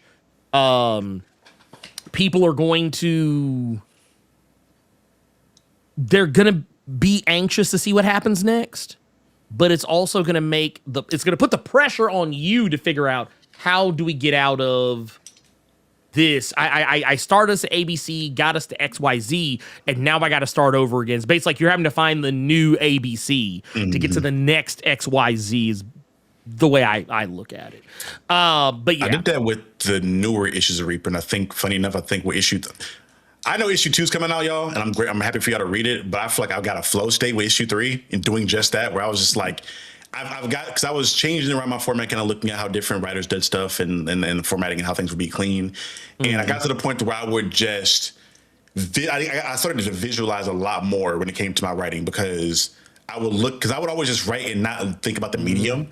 And I would look, okay, do I have enough room in this panel for this? If I'm saying I'm writing in a wide shot panel, I should probably make sure I can sneak in a couple more things visually with this. Or if I'm in a close shot, I probably don't want to make this a long-winded monologue where there won't be room for the letterer to put this thing here. And when I started kind of thinking in terms of that, and also in terms of like television and how things start, I think I started to get into a flow state of writing, because I burned through issue 3 like within like 2 days of that first draft. Well, hey, I was one of the 87, man. I was one of the Hey, 87. brother, appreciate you, man. Hey, hopefully Stephanie felt that love and then those 87 views, man. Well, I mean, it's a I need people to understand that the algorithm is the enemy. The algorithm is always going to be your enemy. It'll never stop being your enemy until like case in point, I'm not trying to drag any drama into this, but one of the most common things I've seen people say, because ever since the stuff that happened with He Who Shall Not Be Named, treat this motherfucker. I can touch you now. Right. But no, it was funny because all the people that came in, because I got there was an influx of people who wanted to talk shit but didn't want to actually have a reasonable conversation. People would be like, see, look at you, you have this many 100,000 subscribers, whatever, you only got this many people watching you, you're a failure, But here's the thing, and I want y'all to understand this, and I'm gonna hold your hand with a napkin between when I say this. I can say the same thing about Rob. His most popular live stream, it's when he's addressing me. Another thing I found interesting about that is not even to do with him, and it's more so it's going to get into a lot of what we have to discuss with the campaign and what we talked about thus far. I find it so incredibly crazy that Rob is at 1 million subs, has hundreds of thousands, if not millions of views on different Marvel stuff, and for a lot of people, they talked about how he was the reason they got back into comics and different aspects of it. And they have not directly, at least to my knowledge, directly worked with him around certain stuff, or never brought him up to do public press appearances and things like that in regards to them. You would think that the person was damn near single-handedly responsible for giving you so much money and attention and keeping you in the cultural zeitgeist. You didn't work with him more. It feels like they just treat creators as this free promo they'll pimp out. They'll give you a free book every now and then behind the scenes, but they won't shit else to do with you at that point. It's crazy to my mind. It makes you wonder, huh? It really makes you wonder. Well, and it's kind of funny too, because that's hilarious.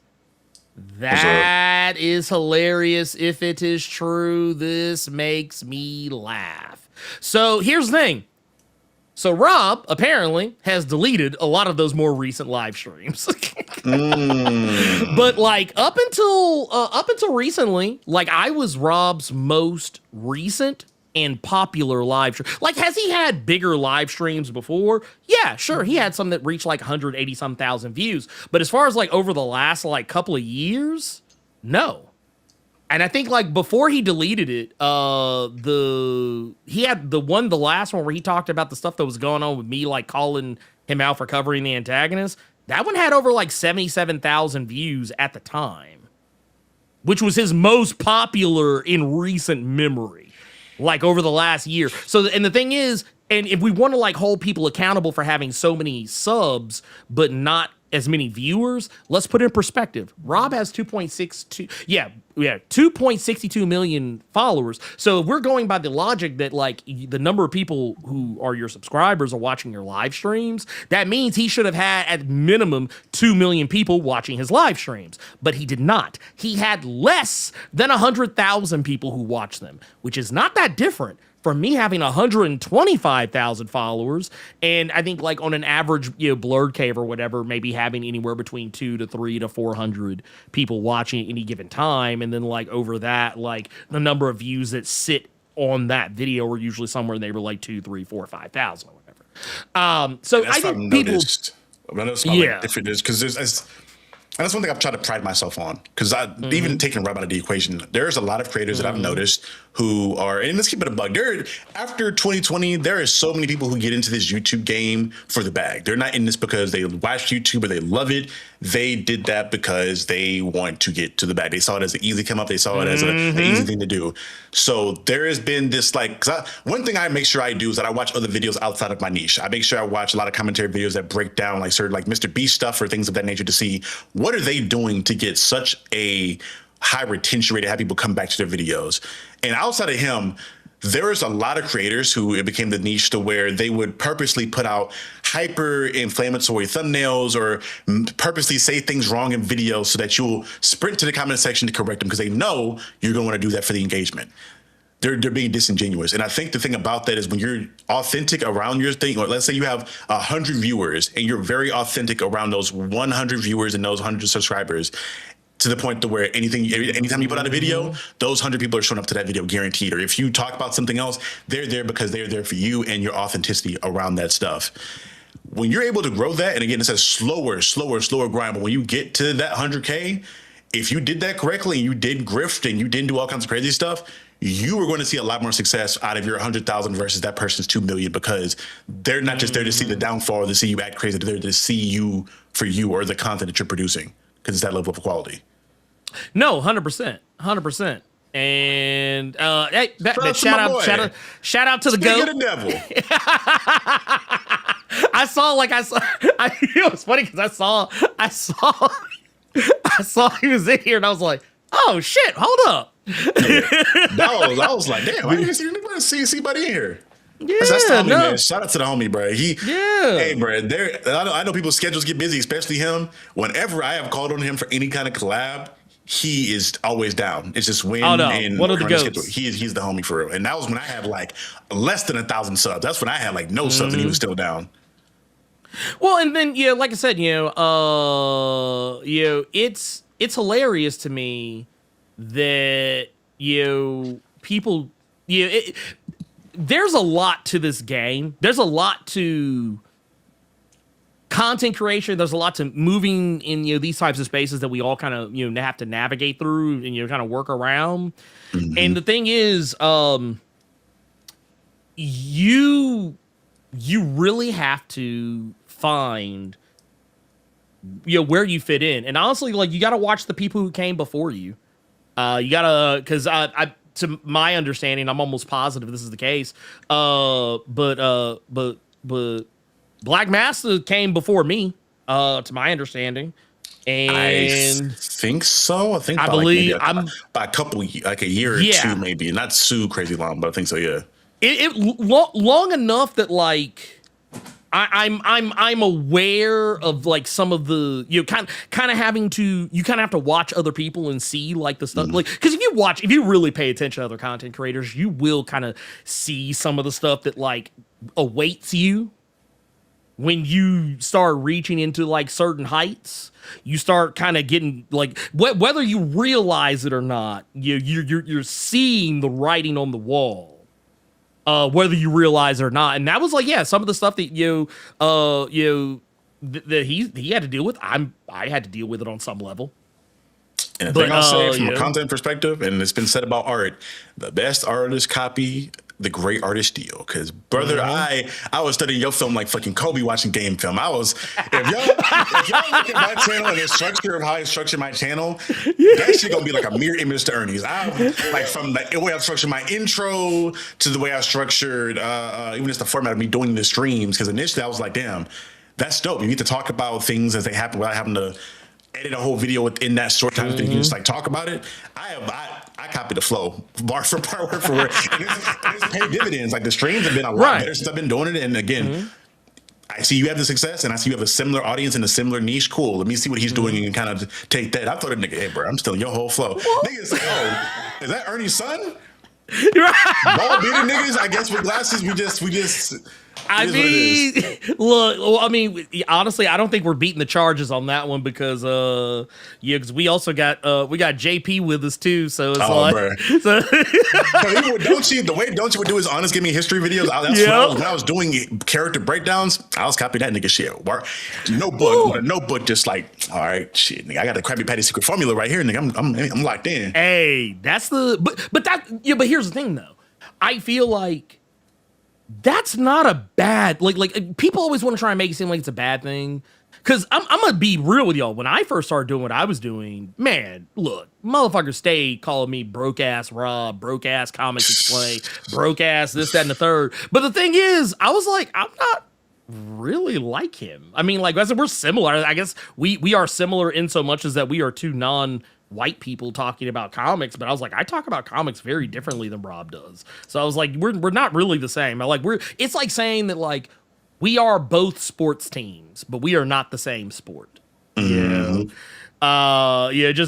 That's kind of how I looked at it. But the thing is, I remember when I was first kind of hitting the scene. And like the way that like I used to make my videos, if there was anything that was similar, was in so much the fact that I used to not put myself in my videos, and would just that. only like way back. I used to just be like, you would just see the panels, you would hear my voice, but you wouldn't see me. And as that passed over, I started being like, you know what? No, I want to actually put myself in the videos because I want people to actually know who the fuck is talking to them. And I want people to, I thought it was more important that, people understood that, because there was this narrative that, black people don't like this or that. Black people don't read comics. Black people don't talk about, stuff outside of what was it? Gun and ball gamers. Gun and ball gamers.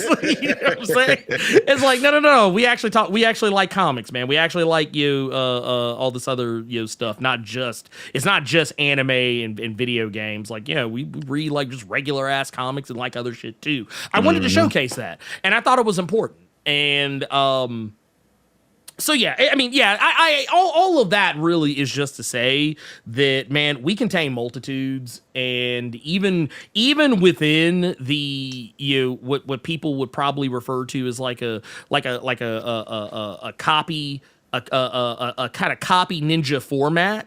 The thing is that we have all taken the things that we have seen work for others and we have made them our own. Like and that's honestly, and that's something that like, because I'm a huge fan of that saying, good artists copy, great artists steal. I'm a huge fan of that saying, but there's also something I like to add to it that a lot of people don't. Good artists copy, great artists steal, better artists make it their own. So like that, and that's what we do. That's why we have become the people that that we are. Like you take the thing, you make it work, and then you run with it from there. It's almost like a diverging timeline or some shit. Like we're at the TVA or some shit, and the shit just went, okay, copy, branch, and it's just like, okay, and that's what you got to do, and we've done that. I always try to. I think one of my biggest fears as when I was first getting into comic writing was like making myself a self-insert character with my story. And initially with James and Reaper, I was like, damn, this nerdy nigga with glasses, he like basketball. Shit, am I making it myself? And then I got to the point to where I was like, okay, cool. I am differentiating us between the aspects of like how he responds to certain things, or I always look at it like a parallel version of myself more than just me, of like how I could have reacted to certain things and where the flaws in that may have been, or even reflecting on certain things, like how I changed around. Because I think I started writing this around the time I like first started getting my little stint in therapy too, so I was like learning more about myself as time went on. And with the best stories, again, you're going to have a little bit of yourself inserted in the story, but I think the better thing is like the environment that made you versus just you. Like, why are you the way you are, and how can your characters play into that world, or how can your world reflect that? Or even if you're basing your story off of somebody else's life or whatever it may be, like this. Again, that's why I think indie's fun, and where like I've had the dream, like a lot of writers, maybe, at some point I can get to write a John Stewart book or use John Stewart in something if I ever work with DC, which probably won't happen anytime soon. Now, them niggas probably hate me right now. I'm about to say, I feel like there's two companies you'll never see my name at. One of them's DC, and now Image Comics. If not them, hey, Dynamite. Let me get like Gargoyles maybe, or still me. Man, look, I know Greg Weissman. We can make something happen. We can make a little something. Man, I gotta build the portfolio up so I can build the confidence, being like, hey, here's some books. Is a testament of what I can do.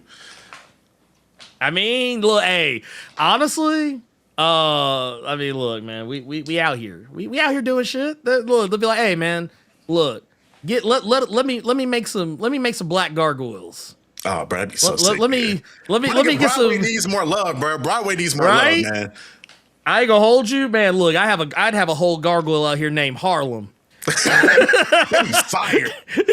Like just big ass black ass gargoyle just be like, yo, what's up? And then go like a country ass gargoyle that's from a Baptist church in the South and just somehow got there in the middle of nowhere. Bruh, please. Ooh, see, okay. Look, we have to stop this. We have to stop this. We giving them away. We giving it away. We can't give nothing else. Real quick, I did want to ask something because I saw this get asked earlier, and I wanted to save it for a little later. But I saw. Wait, here it is. This is the one. Yeah, right here. It says, "Stop all this hemming and hawing and gone and announce that Heart of the Darkness Reaper crossover already." Amen. Say man. It's not impossible. I mean, we can get a one shot together and knock something out. Yeah, no, we look. I never say never because I don't believe in never for a lot of things creatively. So I mean, I'll just say this: it's not to say that I haven't considered like how that would work, like it, because I mean it really actually can. I'm thinking it'd be about the easiest.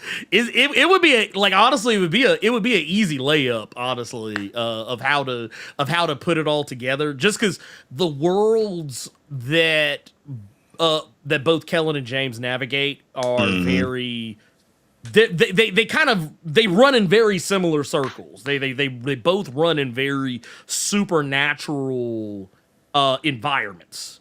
Where I think in the case of honestly, man, really, it would all like if I did not know better. If someone just like, disconnect me from both franchises, just pretend that I'm seeing them for the first time. If someone laid both books in front of me, I would assume they were a part of the same universe. In terms of like what they deal with, the types of characters they interact with, and more specifically the overarching focus on not just inherited responsibility. Not just inherited responsibility, but just in terms of like the way that both characters. Whereas like Kellen doesn't necessarily attack problems directly, it's more of a negotiator, but like he has some very similar like abilities, but he has them for very different reasons. So like if I were to look at them, I could easily see both characters like on like occupying the same space and it making complete and total sense. I think I told you when I first covered Heart of the Darkness in general. I was like, damn. Because funny enough, I think both dropped around at the same time. And I was like, damn, bro, that shit kind of similar in regards to the House of Ferdinand. I seen it in my mind. I'm like, damn, it would be dope to have like to have Helen be like a more of a mentor figure to James, because I love the idea that Kellen is very much so cold and calculated and has a lot of that experience in the world, and James is kind of like he grew up with it, but he's never interacted with it directly, and he's kind of like. He's overconfident, overzealous in a lot of different ways, and that's part of what his journey is for the story. So, I guess I'm writing it in my mind right now. I'm like, I can see this working. You know what? I ain't gonna hold you. I just got an idea while you were talking, and I'll just say this. Okay, so anyone who read the recent Spider-Man Superman crossovers, both books actually had a story almost kind of similar. Like this, where they kind of showcase how characters are connected to one another despite being from different universes. And they had a story. It was the one where they had it was Pa Kent and Uncle Ben meeting each other randomly, and how like both characters' personalities kind of made it to where they had an encounter that made sense. And like I could easily see a story where like it's like, hey, how do you know this motherfucker? How are you like involved in You're like, oh, I knew you pops. Yeah. Or like I knew your pops. Or be like, hey, your pops used to fuck with my pops. Or some shit like that. Like it'd be one of those things where like I could easily sit down, like if you just like in a spitball, I could be like, boom, it could work like this. Because once again, you're talking about two characters with very similar shit going on, and how you can take those characters and kind of like boom, slap them together, and nobody would so much as fucking bat an eyelash. Yeah. It'd be like, Ernie, yeah, that makes sense. are you telling me we can't do the traditional thing of like the misunderstanding fight into the friendship? We can't. I mean, we could. Okay, look, I'm gonna be honest with you. Man. Look, we trying to sell some books, so I mean, look, we can throw. Look, you can have some shit where motherfuckers throw hands. Like I always tell folks, like if you can make it make sense, like if you can be like, all right, it makes sense why these motherfuckers is fighting. Okay, like I'm a rock with it, but like when it's that shit where it's like motherfuckers show up and be like, "Hey man, what you doing over there?" Man, I'm minding my business, man. Get your hand on my pocket, nigga, and they just start fighting. like that's what I'm like. I'm like, man, these motherfuckers ain't even trying to have a conversation. But no, like, I joked about it with the recent Thundercat Silverhawks book. I was like, yeah, actually, the reason why they're fighting makes more sense than it does for them not to fight. And like I said, it can be done. People just have to be willing to come up with a good reason. And I think the problem is a lot of times people don't have a good reason. Mm-hmm. And I think, man, look, just for fucking shiggles, I would be like, yeah, man, fuck it, these niggas fighting. they gonna fight for like a page. We'll give you like a page of a fight, or some shit, and then be like, all right, anyway, man, sorry, man, I was wilding. I was wilding. Yeah, my bad, OG. Yeah, right. Be like, ain't gonna be too many more motherfuckers. OG. Ain't gonna be too many more of the motherfuckers. But no, it's like I could easily see it because and it's kind of funny too because there was and this is why I say that like people who are talented in their craft make it really easy for you to be able to work within their frameworks because we literally I don't think we've ever really talked about doing that, but just in these past few minutes, like we had already kind of like borderline sussed out the how and why. I think how it can work. I think a lot of the difficulties you see people have is they have too much like pride. Where it's like my character can't ever lose. He can't ever make him look stupid in the situation. Right. I think I was talking to Lloyd from Midnight Comics about that in a video he was doing, and it's like, well, notice that there is this like subsection of indie comics to where they do cape stuff, which is cool, but like their character is like a god who is the powers of the god. He's omnipotent and he's a reality warper. And he does this, that, and the third. And I'm like, but what's the threat? Like, how is he going to be in a fight? Like, if the nigga is God, who is he fighting? Right. Where's it's like who's going to be the? And that's kind of why, like, I thought that it was an interesting idea for my first thing to tell a story about a guy who is powerful, but like he exists within the world of things that are more powerful. Naturally more powerful than himself, which means he has to move different. And like I said, I was okay. I was okay with the idea of like showing that my character is very self-aware.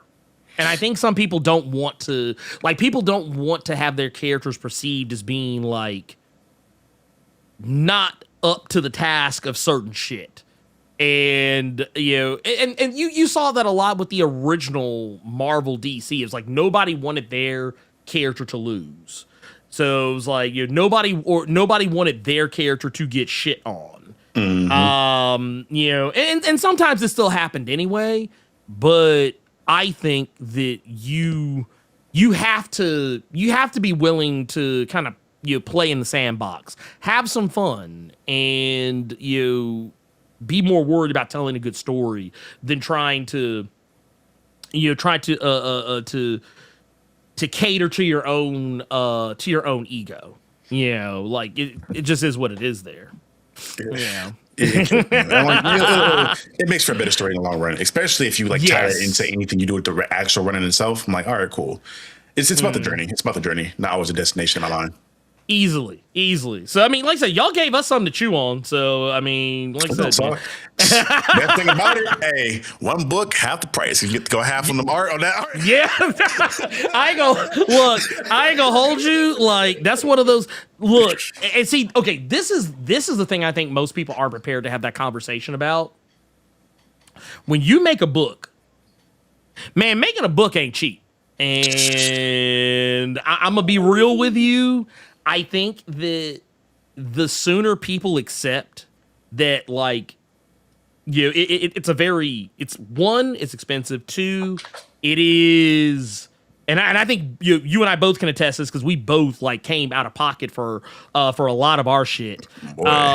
It's something that you'll figure out real fast how much you actually want to achieve your dream when you have to pay a motherfucker a lot of money to I already got make that a far thing. with the channel because I was like, all right, cool. This is because when I first started, I was editing all my own stuff. And I was like, all right, I need an editing PC. Because in college, when I was starting the channel, I had the school PC. When I dropped about 1,500, I'm on 2 racks on the PC, boy. I was like, well, I done committed a lot of money. We into it now. We locked in. There's no going back. And I kind of had the same mentality with this with Reaper, where it's like, once Giulia was letting me know how much, because I think, and I don't know if I've told, well, I probably have told this story regards like finding an artist and stuff. Because initially, when I was making my book, I was hard headed as hell, and I was like, Ethan's telling me, hey man, you know, I know some artists, I know some color, da da da. I was like, no. I will not be a Nepo baby. I will do this on my own. I will find my own artist, my own colorist, my own letterer. And just finding Giulia in itself took me like 16 hours in total of like scrolling through Twitter, Instagram, DeviantArts, finding all different kinds of artists all over the place. And a lot of artists didn't do sequential art. A lot of other artists didn't necessarily match the style I was going for. And I finally found Giulia, and I was like, hey, Ethan, you got a colorist, nigga? I'm tired. I need help. Damn. I found my main artist, and that was great. And even then, I was blessed to find different cover artists, because nigga, I threw a long shot in the dark because I was an avid fan of Absolute Green Lantern and all the stuff that Janae Lindsay was doing with that stuff. And I was like, bro, if I do a book, I really want him to do the cover for it. I was like, all right, let me take a shot in the dark. And I sent him a DM and asked him like 6 months before production started on the book. And I was like 6 months in, he finally hit me back. And I was like, bro, I would love it if you would do this cover. He was like, yeah, I'm down. And then he hit me with prices. And I was like, all right, cool. Hit me, whatever it may be. Because I was already paying Giulia a good little bit at this point. So I was like, hey, it's fine. For that one cover, I think it was like, initially, it was like 700, something like that. And I was like, ooh, brother, is there something we can work out in regards to price? Because this is indie. He was like, you know what? Because you're indie, we'll do 500. And I was like, all right, cool. We'll do payments on that one. And I was able to get one of my favorite artists in the moment for the Absolute Green Lantern to do a cover for it. I think that's probably my favorite cover. This one right here. Yeah, Bunny, he did a great job on this cover. I love Bunny art. He's a different, I guess, well, he's an artist. I call him a content creator because he does really good about promoting his own art. But he did great stuff. And he did a lot of commissions for like anime stuff. But when I got that shit back from Zenoy, I was like, that is clean, bruh. That is I damn near want to go back and retroactively make that the A cover because that's the one that I think out of the 2 covers people bought the most, it was the Donkey Kim one, the demon one. That if y'all don't know Donkey Kim was, I think he did a variant cover for the Battle Beast comic that was coming out. I don't know what else recently he's done. And then this one, these were the 2 that sold the best at the comic shop, Oxford Comics and Games in person, as well as on the website where people wanted to pick their covers out. Because my goal was to have different types of covers for people that may be into different types of art. That way, you know, I have a better chance of people wanting to check it out initially and getting into the eyes of more people. Which, you know, was a little bit of a gamble because I know some people have a weird thing. Well, not even a weird thing. It's an understandable thing around the cover art style not matching the interior art style. But I was like, hey, man, I want to make sure that I try to get people to just give it a chance. So let me just try to get the best possible covers I can, because if we keep it at a buck, when you're walking through a comic book shop or you're walking anywhere, the cover art is what's going to catch your eye first. So for me, at least, I tend to spend the most time and be the most critical around my cover artists now going forward, just to make sure that I, one, have people that I enjoy, and 2, that they do a great job, because that's what's going to make or break your book, I think, initially, with getting people to take a chance on the first issue initially, I guess. Oh no, that's 100. That's 100,000%. Like, look, man. The artist part of it, that's gonna be the part that is gonna have you in the hurt locker every fucking time. Every fucking time, your wallet is gonna be screaming. It's gonna be screaming at you, but it's going, bruh. But it's gonna be. Matter of fact, you just reminded me. I got to get back to our boy, Eater. Yeah, because Eater just hit me back. I think either late last night or this morning, and I got to get back to him. I'm excited to see what he does with your book, man. I think him, the artist. I think he did a cover for I think Issue, because I went through a little bit. I had an addiction when I first started Reaper, where I was like, I know I'm about to do 30 issues. I'm about to get 30 covers done. I was addicted to seeing cover arts done and getting them made. And he did one for issue, I think 4, that I'm like, bro, this shit was so sick. I want to see if I can afford to make this to like a holographic cover or something. Because he's the truth. Yeah. He is the truth. Dude, he's a bad motherfucker.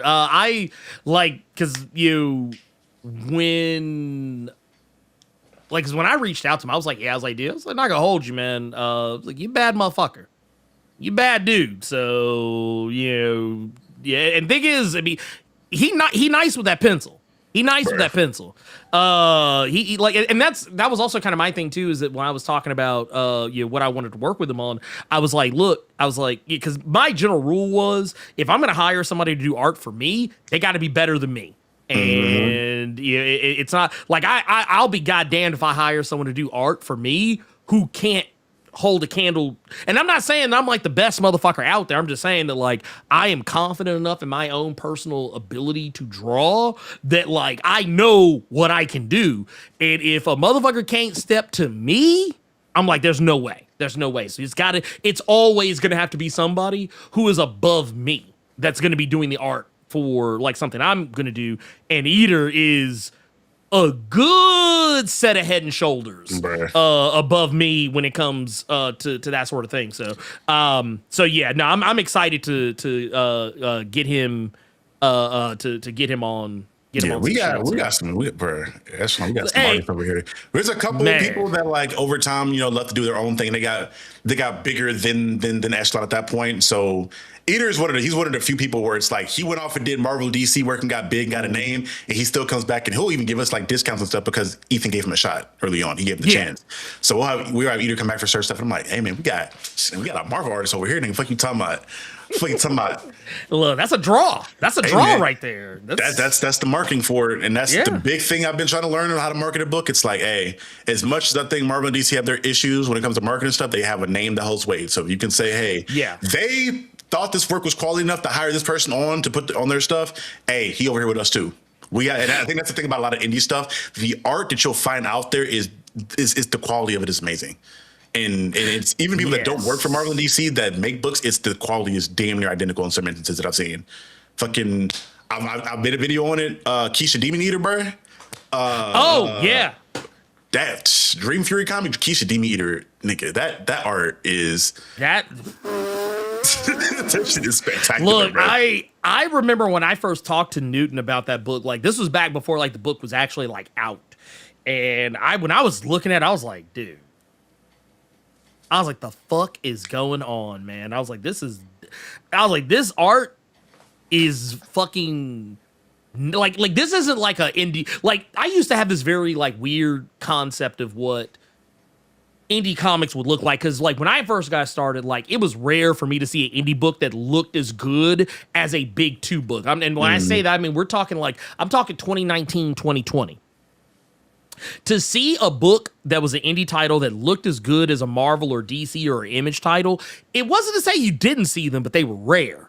And now we've kind of reached that point where it's like, shit, man, honestly, a lot of these indie books look better than some of these Marvel DC books. Motherfuckers out here putting the pimp hand down on Marvel and DC when it comes to some of these indie titles. And I started to see that I was like, oh, yeah, like around this time that Keisha Demon Eater came out, I was like, dude, this looks like some shit that I would have like if you covered up the like the corner box or whatever, I would have assumed it was an Image book. I would have been like, oh no, this is Image, man. Somebody said, I think I got it down here. Give me one. So I'm gonna grab it down here. Oh shit, yeah.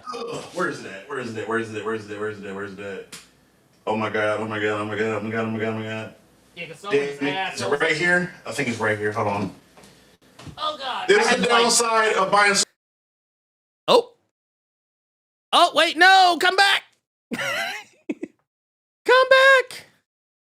Well, I'll just do this just for right now. I'm gonna pull mine up, so y'all can kind of see. Like, here, we'll get Charlie back in here in just a sec. Let me. Where is my? There it is. Okay. I'm gonna maximize a little bit, but this is Keisha. This is Keisha Demon Eater. This is the color. This is the color version of that book. This book looks phenomenal, by the way. This is the standard version of the book right here. This is the standard version of it. And like I said, just looks absolutely, positively phenomenal. Like I said, fantastic book. Just absolutely just insane. Just how good that title looks. And then here, I'm gonna pop this here. I'm gonna go back to, just for right now, we're gonna go back to, there we go. I'm gonna do this just so until we get Charlie back up in here. I'm gonna pop this book out so you guys can kind of see. Oh, we got him back. And bring him back in. There he is. Bruh. Yeah. So actually, but yeah, this actually works here. I'm gonna pop. Yeah, there you go. You got that's the color version right there that Charlie's got in his hand. And like I said, fantastic. This is Fire. Dude, it's an absolutely just gorgeous fucking book. And you guys don't believe us. Scott Snyder and David F. Walker, our homie David, I got to interview David at some point. They had blurbs on the back of like how great the story was. To yes. Them. Oh, yeah. And see, also, dude, you know what I just realized? You just put me on game about something. So, like, if you do the black and white version only has Scott Snyder on the back, but the color version has David F. Walker and Scott Snyder, which is just amazing. I love that shit. But yeah, like here, look, hold that back up. Look at that. Look at that shit. It is so fucking good. Like the paneling is crisp. The coloring is this. I had a thoroughly great time reading this shit. I'm not gonna lie to you. This is one of the like I saw it and I was like, I gotta have that. And I'm pretty sure you got tired of me because I hit Newton up like, hey nigga, I'm reviewing this book. Where do I buy this shit at? And he's like, here, you can do it here. I'm like, all right, bet. Where my shit? And dude, I'll tell you right now, it was actually this book, and there was another, like, okay, so you know how you always know when you're on the right track with some shit, when you start seeing other people implementing ideas you already have in your head. Because here, I want to pull this up. Just want to show you guys what the black and white looks like. It's actually kind of similar to what I wanted with Heart of the Darkness, is that, like, it's a black and white book. However, let me get to this page. Here it is right here. You can kind of see right here, it's also got color on very specific things. Like case in point, the little Bruce Lee jumper that the Keisha's got on, like I said, that it's not in black and white or grayscale. It's yellow. You look at like the master of the school, like right there, and everybody else too for that matter is like, they got red. You can see the red popping off on the geese and whatnot. So it's like I said, it's good shit. It's really good shit. I love. I don't know, man. And also Newton. Newton is also just a fantastic writer in general. So I need to buy Kristen City Monsters again. I bought so much. That's another good one. Yeah. I know my mailbox, so I know the mailing office here at this school is about to be annoyed as fuck because again, 7 case studies got done back, and I swear I got like 25 books that are on the way in the next couple months, and it's about to be hideous. Oh no, I believe that shit. I believe that shit. I don't know if you have this issue, but I swear to God, the only thing that happens to me when I read more and more books that are amazing and see more and more amazing art, it makes me want to work with more amazing artists and write more stories. Because I'd be like, I would love to have them on a story about such and such. And I have like in my phone now like a note of like 5 or 7 different like story ideas that I've had. Because I don't dream too often when I sleep, but when I dream, my dreams are very vivid and they're like movies that play out. So when I wake up, I'm like, all right, let me write this down. That was fucking fire ass movie I was just in. So I have like a list of them like that. And I'm be like, I think about when I see artists all the time. Oh, it'd be dope to have them on this or have them on that idea or this idea. Yeah, man. You got some props right here. Said, watch a video on Black Indie Comics creators shitting on the community for their books not blowing up. Great video, dude. Hey, that appreciate that, brother. I actually appreciated it too because like people were looking at me like I was crazy because like when I was talking about the whole thing, with godhood and the whole thing with like Black Indie Comics, like the narrative around that is what I liked about that is that it actually started some conversations because I feel like people needed to see more people talking about this shit. And the thing is, these people are saying all kind of wild shit when they think no one's paying attention. And this is the thing I tell people all the time. That is when someone is at their most realist, is when they think that they can say whatever they want to you and there will be no consequences. Like when people were trying to defend Rob Liefeld for how crazy he talked to someone who wasn't even insulting him, wasn't even like talking shit about him, but he chose violence, talking like just a random person. It wasn't a content creator, not to my understanding. It wasn't anyone who was in the industry, it wasn't another writer, artist, whatever. It was just someone who really liked Ultimate Spider-Man. And what does Rob come along and do? What does Rob Liefeld walk in and do? Is shit on the person and talk trash about them. And people kept saying, oh man, Rob's really a nice guy deep down. And I was like, see, I don't think that's true because he thought that person had nothing to offer him. And he treated that person accordingly. So that's why I say, watch these motherfuckers because watch how they interact with not just other people, watch how they interact with y'all. Because that's going to tell you everything. Before I even work with anybody, I tend to like, and I've been even like regular day-to-day life, I'm a people watcher. And I think that's the sociologist in me. If I see you like treating the waiter bad or you're talking to somebody a certain type of way, I'm like, yeah, gang, I ain't even gonna deal with you for real. We ain't gonna worry about this. If you're doing that dirty, I know how, God knows how you gonna do me when you get a chance. Man. Yeah, because I mean, thing is, like, if I watch, like, if I see how you treat it, like, whether it's a complete stranger, a family member, whoever, I know you gonna treat me like trash. If you doing the most with folks that you actually like have to go home to, or folks who actually you might have to see again, motherfuckers who handling your food, oh, you definitely gonna dog my ass out. So that just kind of lets me know, where we're at, at that point. But yeah, it's. I'll say this, and then like I said, we can wrap up. But we've been going for like 2 hours now, man. Oh yeah. I wasn't paying it no mind, honestly, because I was like, yeah, it was fucking. We're just talking. But I just want to say, if for whatever reason you're a comic fan, you're an indie comic fan, you're a Black indie comic fan, or you just fan of just good comics in general, whatever the case is, I can make a very strong recommendation. You go click on the link that is either pinned to the top of the chat or is in the description for this here live stream or VOD, which whatever time you find it, whatever the video is.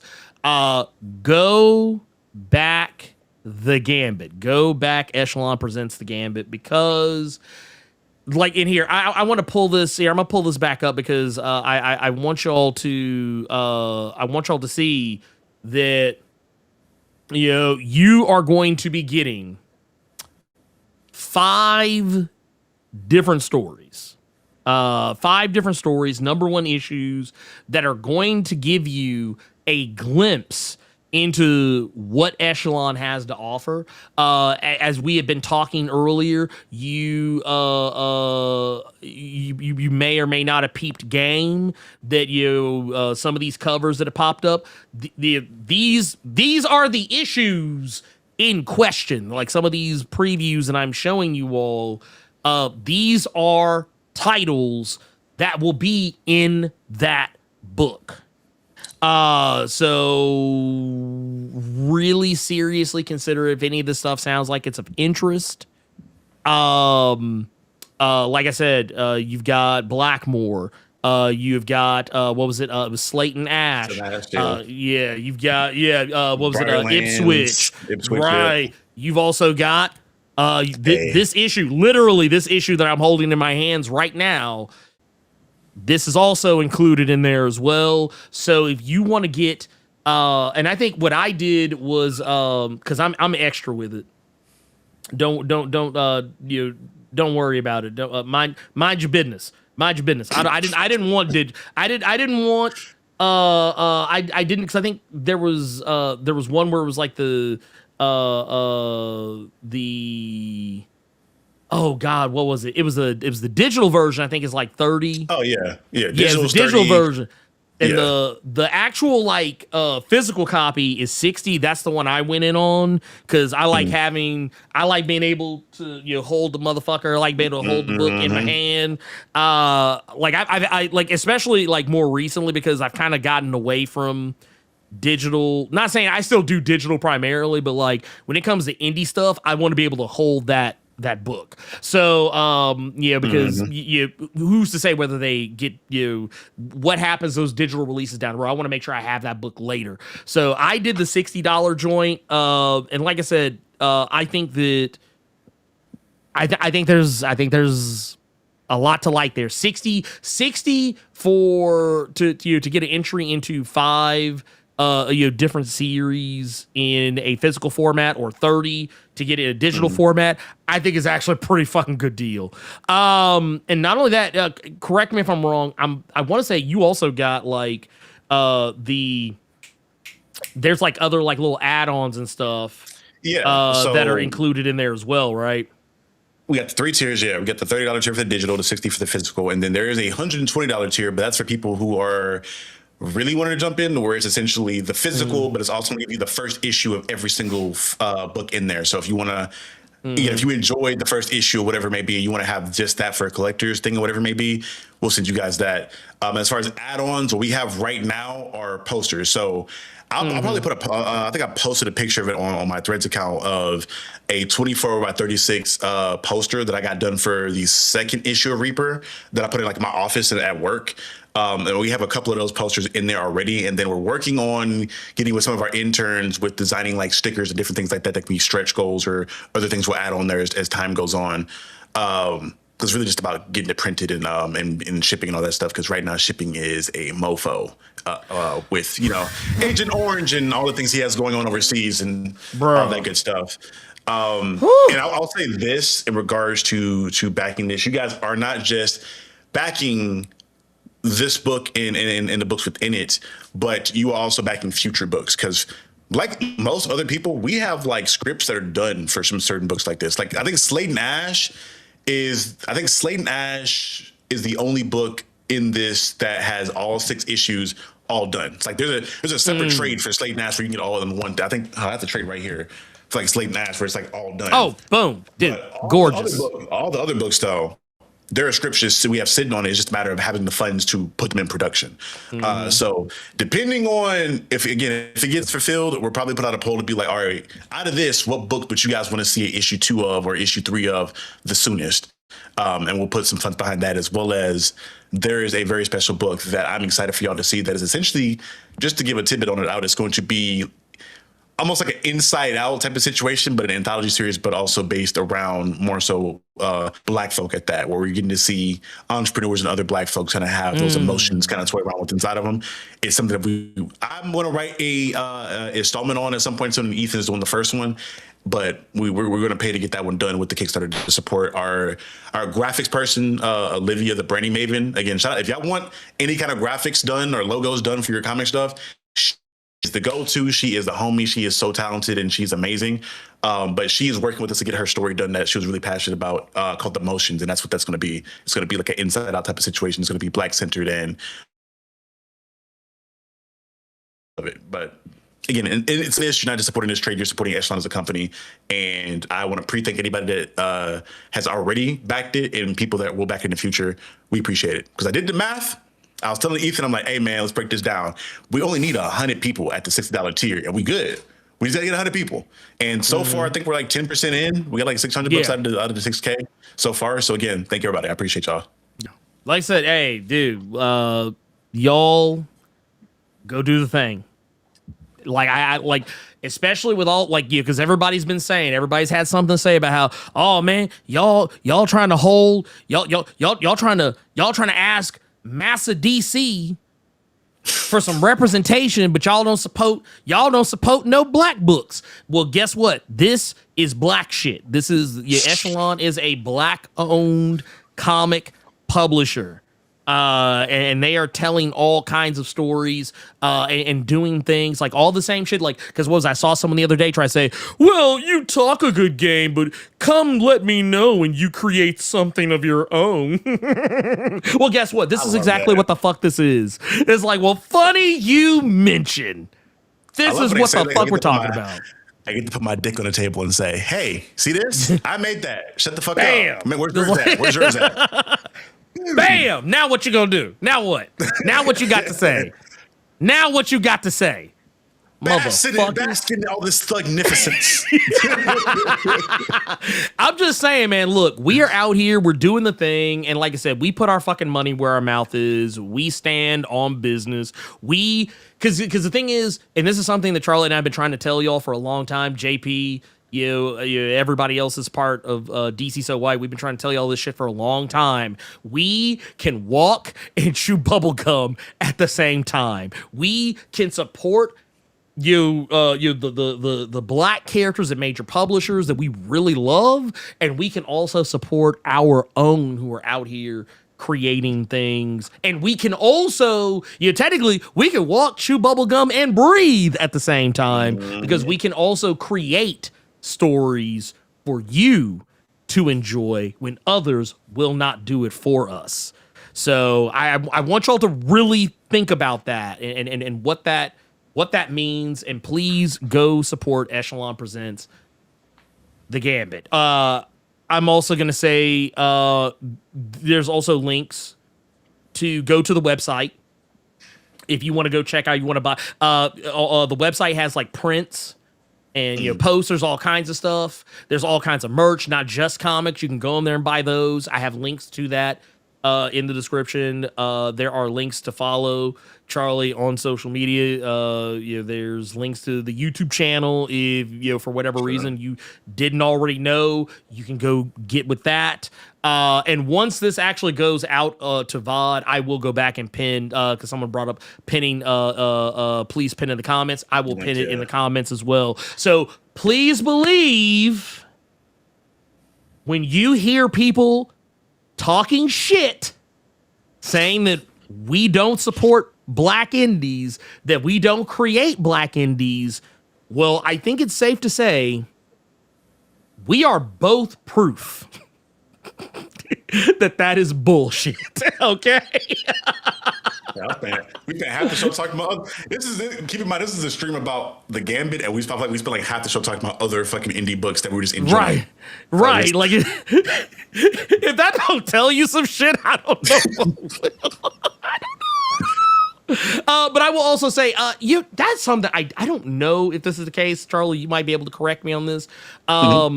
Do y'all have anything up on Global Comics? Because John Stewart just asked me. Yes, and everything is on there. I'll make sure. Because funny enough, when you did your, you was making money. You was doing your big creative thing, doing a thing about Global Comics.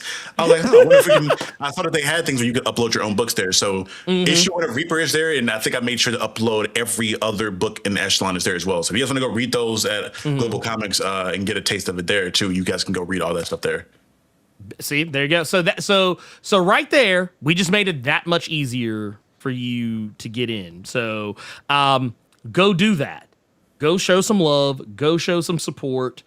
And man, you got anything else you want to drop before we get up out of here? No. I would just say that even with all that stuff, there are still books that aren't even in this book that we have on. Like my favorite Echelon book, it's not even in this trade. My personal favorite, it's not in here. Divine Influence is my favorite one. It's like the last Airbender meets Supernatural, I guess. Okay. Whole different thing though. But again, if you guys want to go check that stuff out, it's there. And again, Ernie, I want to thank you so much. I guess give you your own flowers on here. I've said it before to start, y'all. I was a chat nigga. I was a chat Negro like y'all. I was from I think hell, I'd say for sure high school, maybe middle school. I don't want to age you that bad. Watching I'm videos and taking that in, and even back to when I wanted to start doing my own channel. Like Ernie was a really big mentor figure and helping me kind of figure some direction things out. I know that nigga was probably tired of me at a certain point. Nah. His phone number. I'm like, I'm blowing this nigga's phone up way too much. I know his wife probably think he's cheating on her with me at this point. This nigga's phone up.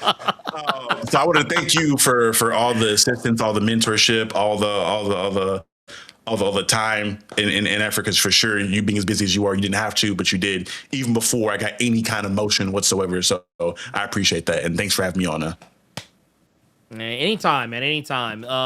Look, like I said, I did it because you were genuine. I saw you right here trying to make moves, and like you were, like, and not to say the other people aren't genuine, but you could look at people and tell when they're dead ass about doing something. Like, because I get people telling me they want to get into content creation, they want to make comics, or they want to do something all the time. And I can't tell if I had a nickel for every time I heard that shit, and then motherfuckers just never did anything. Like, they never even tried. And I saw that you actually gave a shit and that you were actually trying, and it made it easy for me to want to get behind you on that one. So like I said, man, you did the hard part. You actually started doing the thing. So like I said, I cannot say enough how proud I am to see where you literally came up and started doing everything you're doing now. So yeah, man, that it's nothing but love here. While I'm here, last thing. Yeah, go ahead. Shout out to my nigga Robo and shout out to my nigga Carter. Even though Carter, I think he got beef for me. I don't know. You just joining. I don't know. But if I fuck with Robo heavy and I fuck with Carter, appreciate y'all. Shout out to y'all. Hey man, like I said, it's the whole Blerd Without Fear universe, man. Like I said, it's nothing but love. And then one last thing before we get out of here, we got a 499. Shadow Sonic Silver said, "Did you see Mother's Basement's video on Logan Paul trying to harm the manga community the same way he harmed the Pokemon community with gambling?" Yes, yeah. I saw it, and I don't, man. I'm gonna be honest with you. I don't have a whole heap of a lot to say about it outside of, fuck that motherfucker. That's just me keeping it. That's me just keeping it 100. Like, the second I heard that shit, I was like, oh yeah, this man got to go. This white man is dangerous. Get him up out of here. Get him up out of here. That's just that was me right there. Like, I hate Logan Paul with every fiber of my being. And look, please believe, if you ever see me saying something nice about Logan or Jake Paul, oh god, they have my family hostage. Just know that. Just know they have my family hostage. You'll never see me say anything nice. You'll never see me say anything nice about either one of them. Take a hit. I mean, I'm just saying. Oh, also shout out to Vale, say hitting the Kickstarter now. We love to see it. Appreciate that, brother. We love to see it. With that, you know what? I'll say this much, and then thank you all for coming out here. Charlie, thank you for taking the time to sit and chill with me, and also, I want to say to any and everybody who is out here trying to create something, trying to whether you're trying to be a content creator, whether you're trying to be a comic creator, it doesn't matter. Whatever creative endeavor you got, do not wait. There's no better time than today. Go get to it. We out of here. Peace out.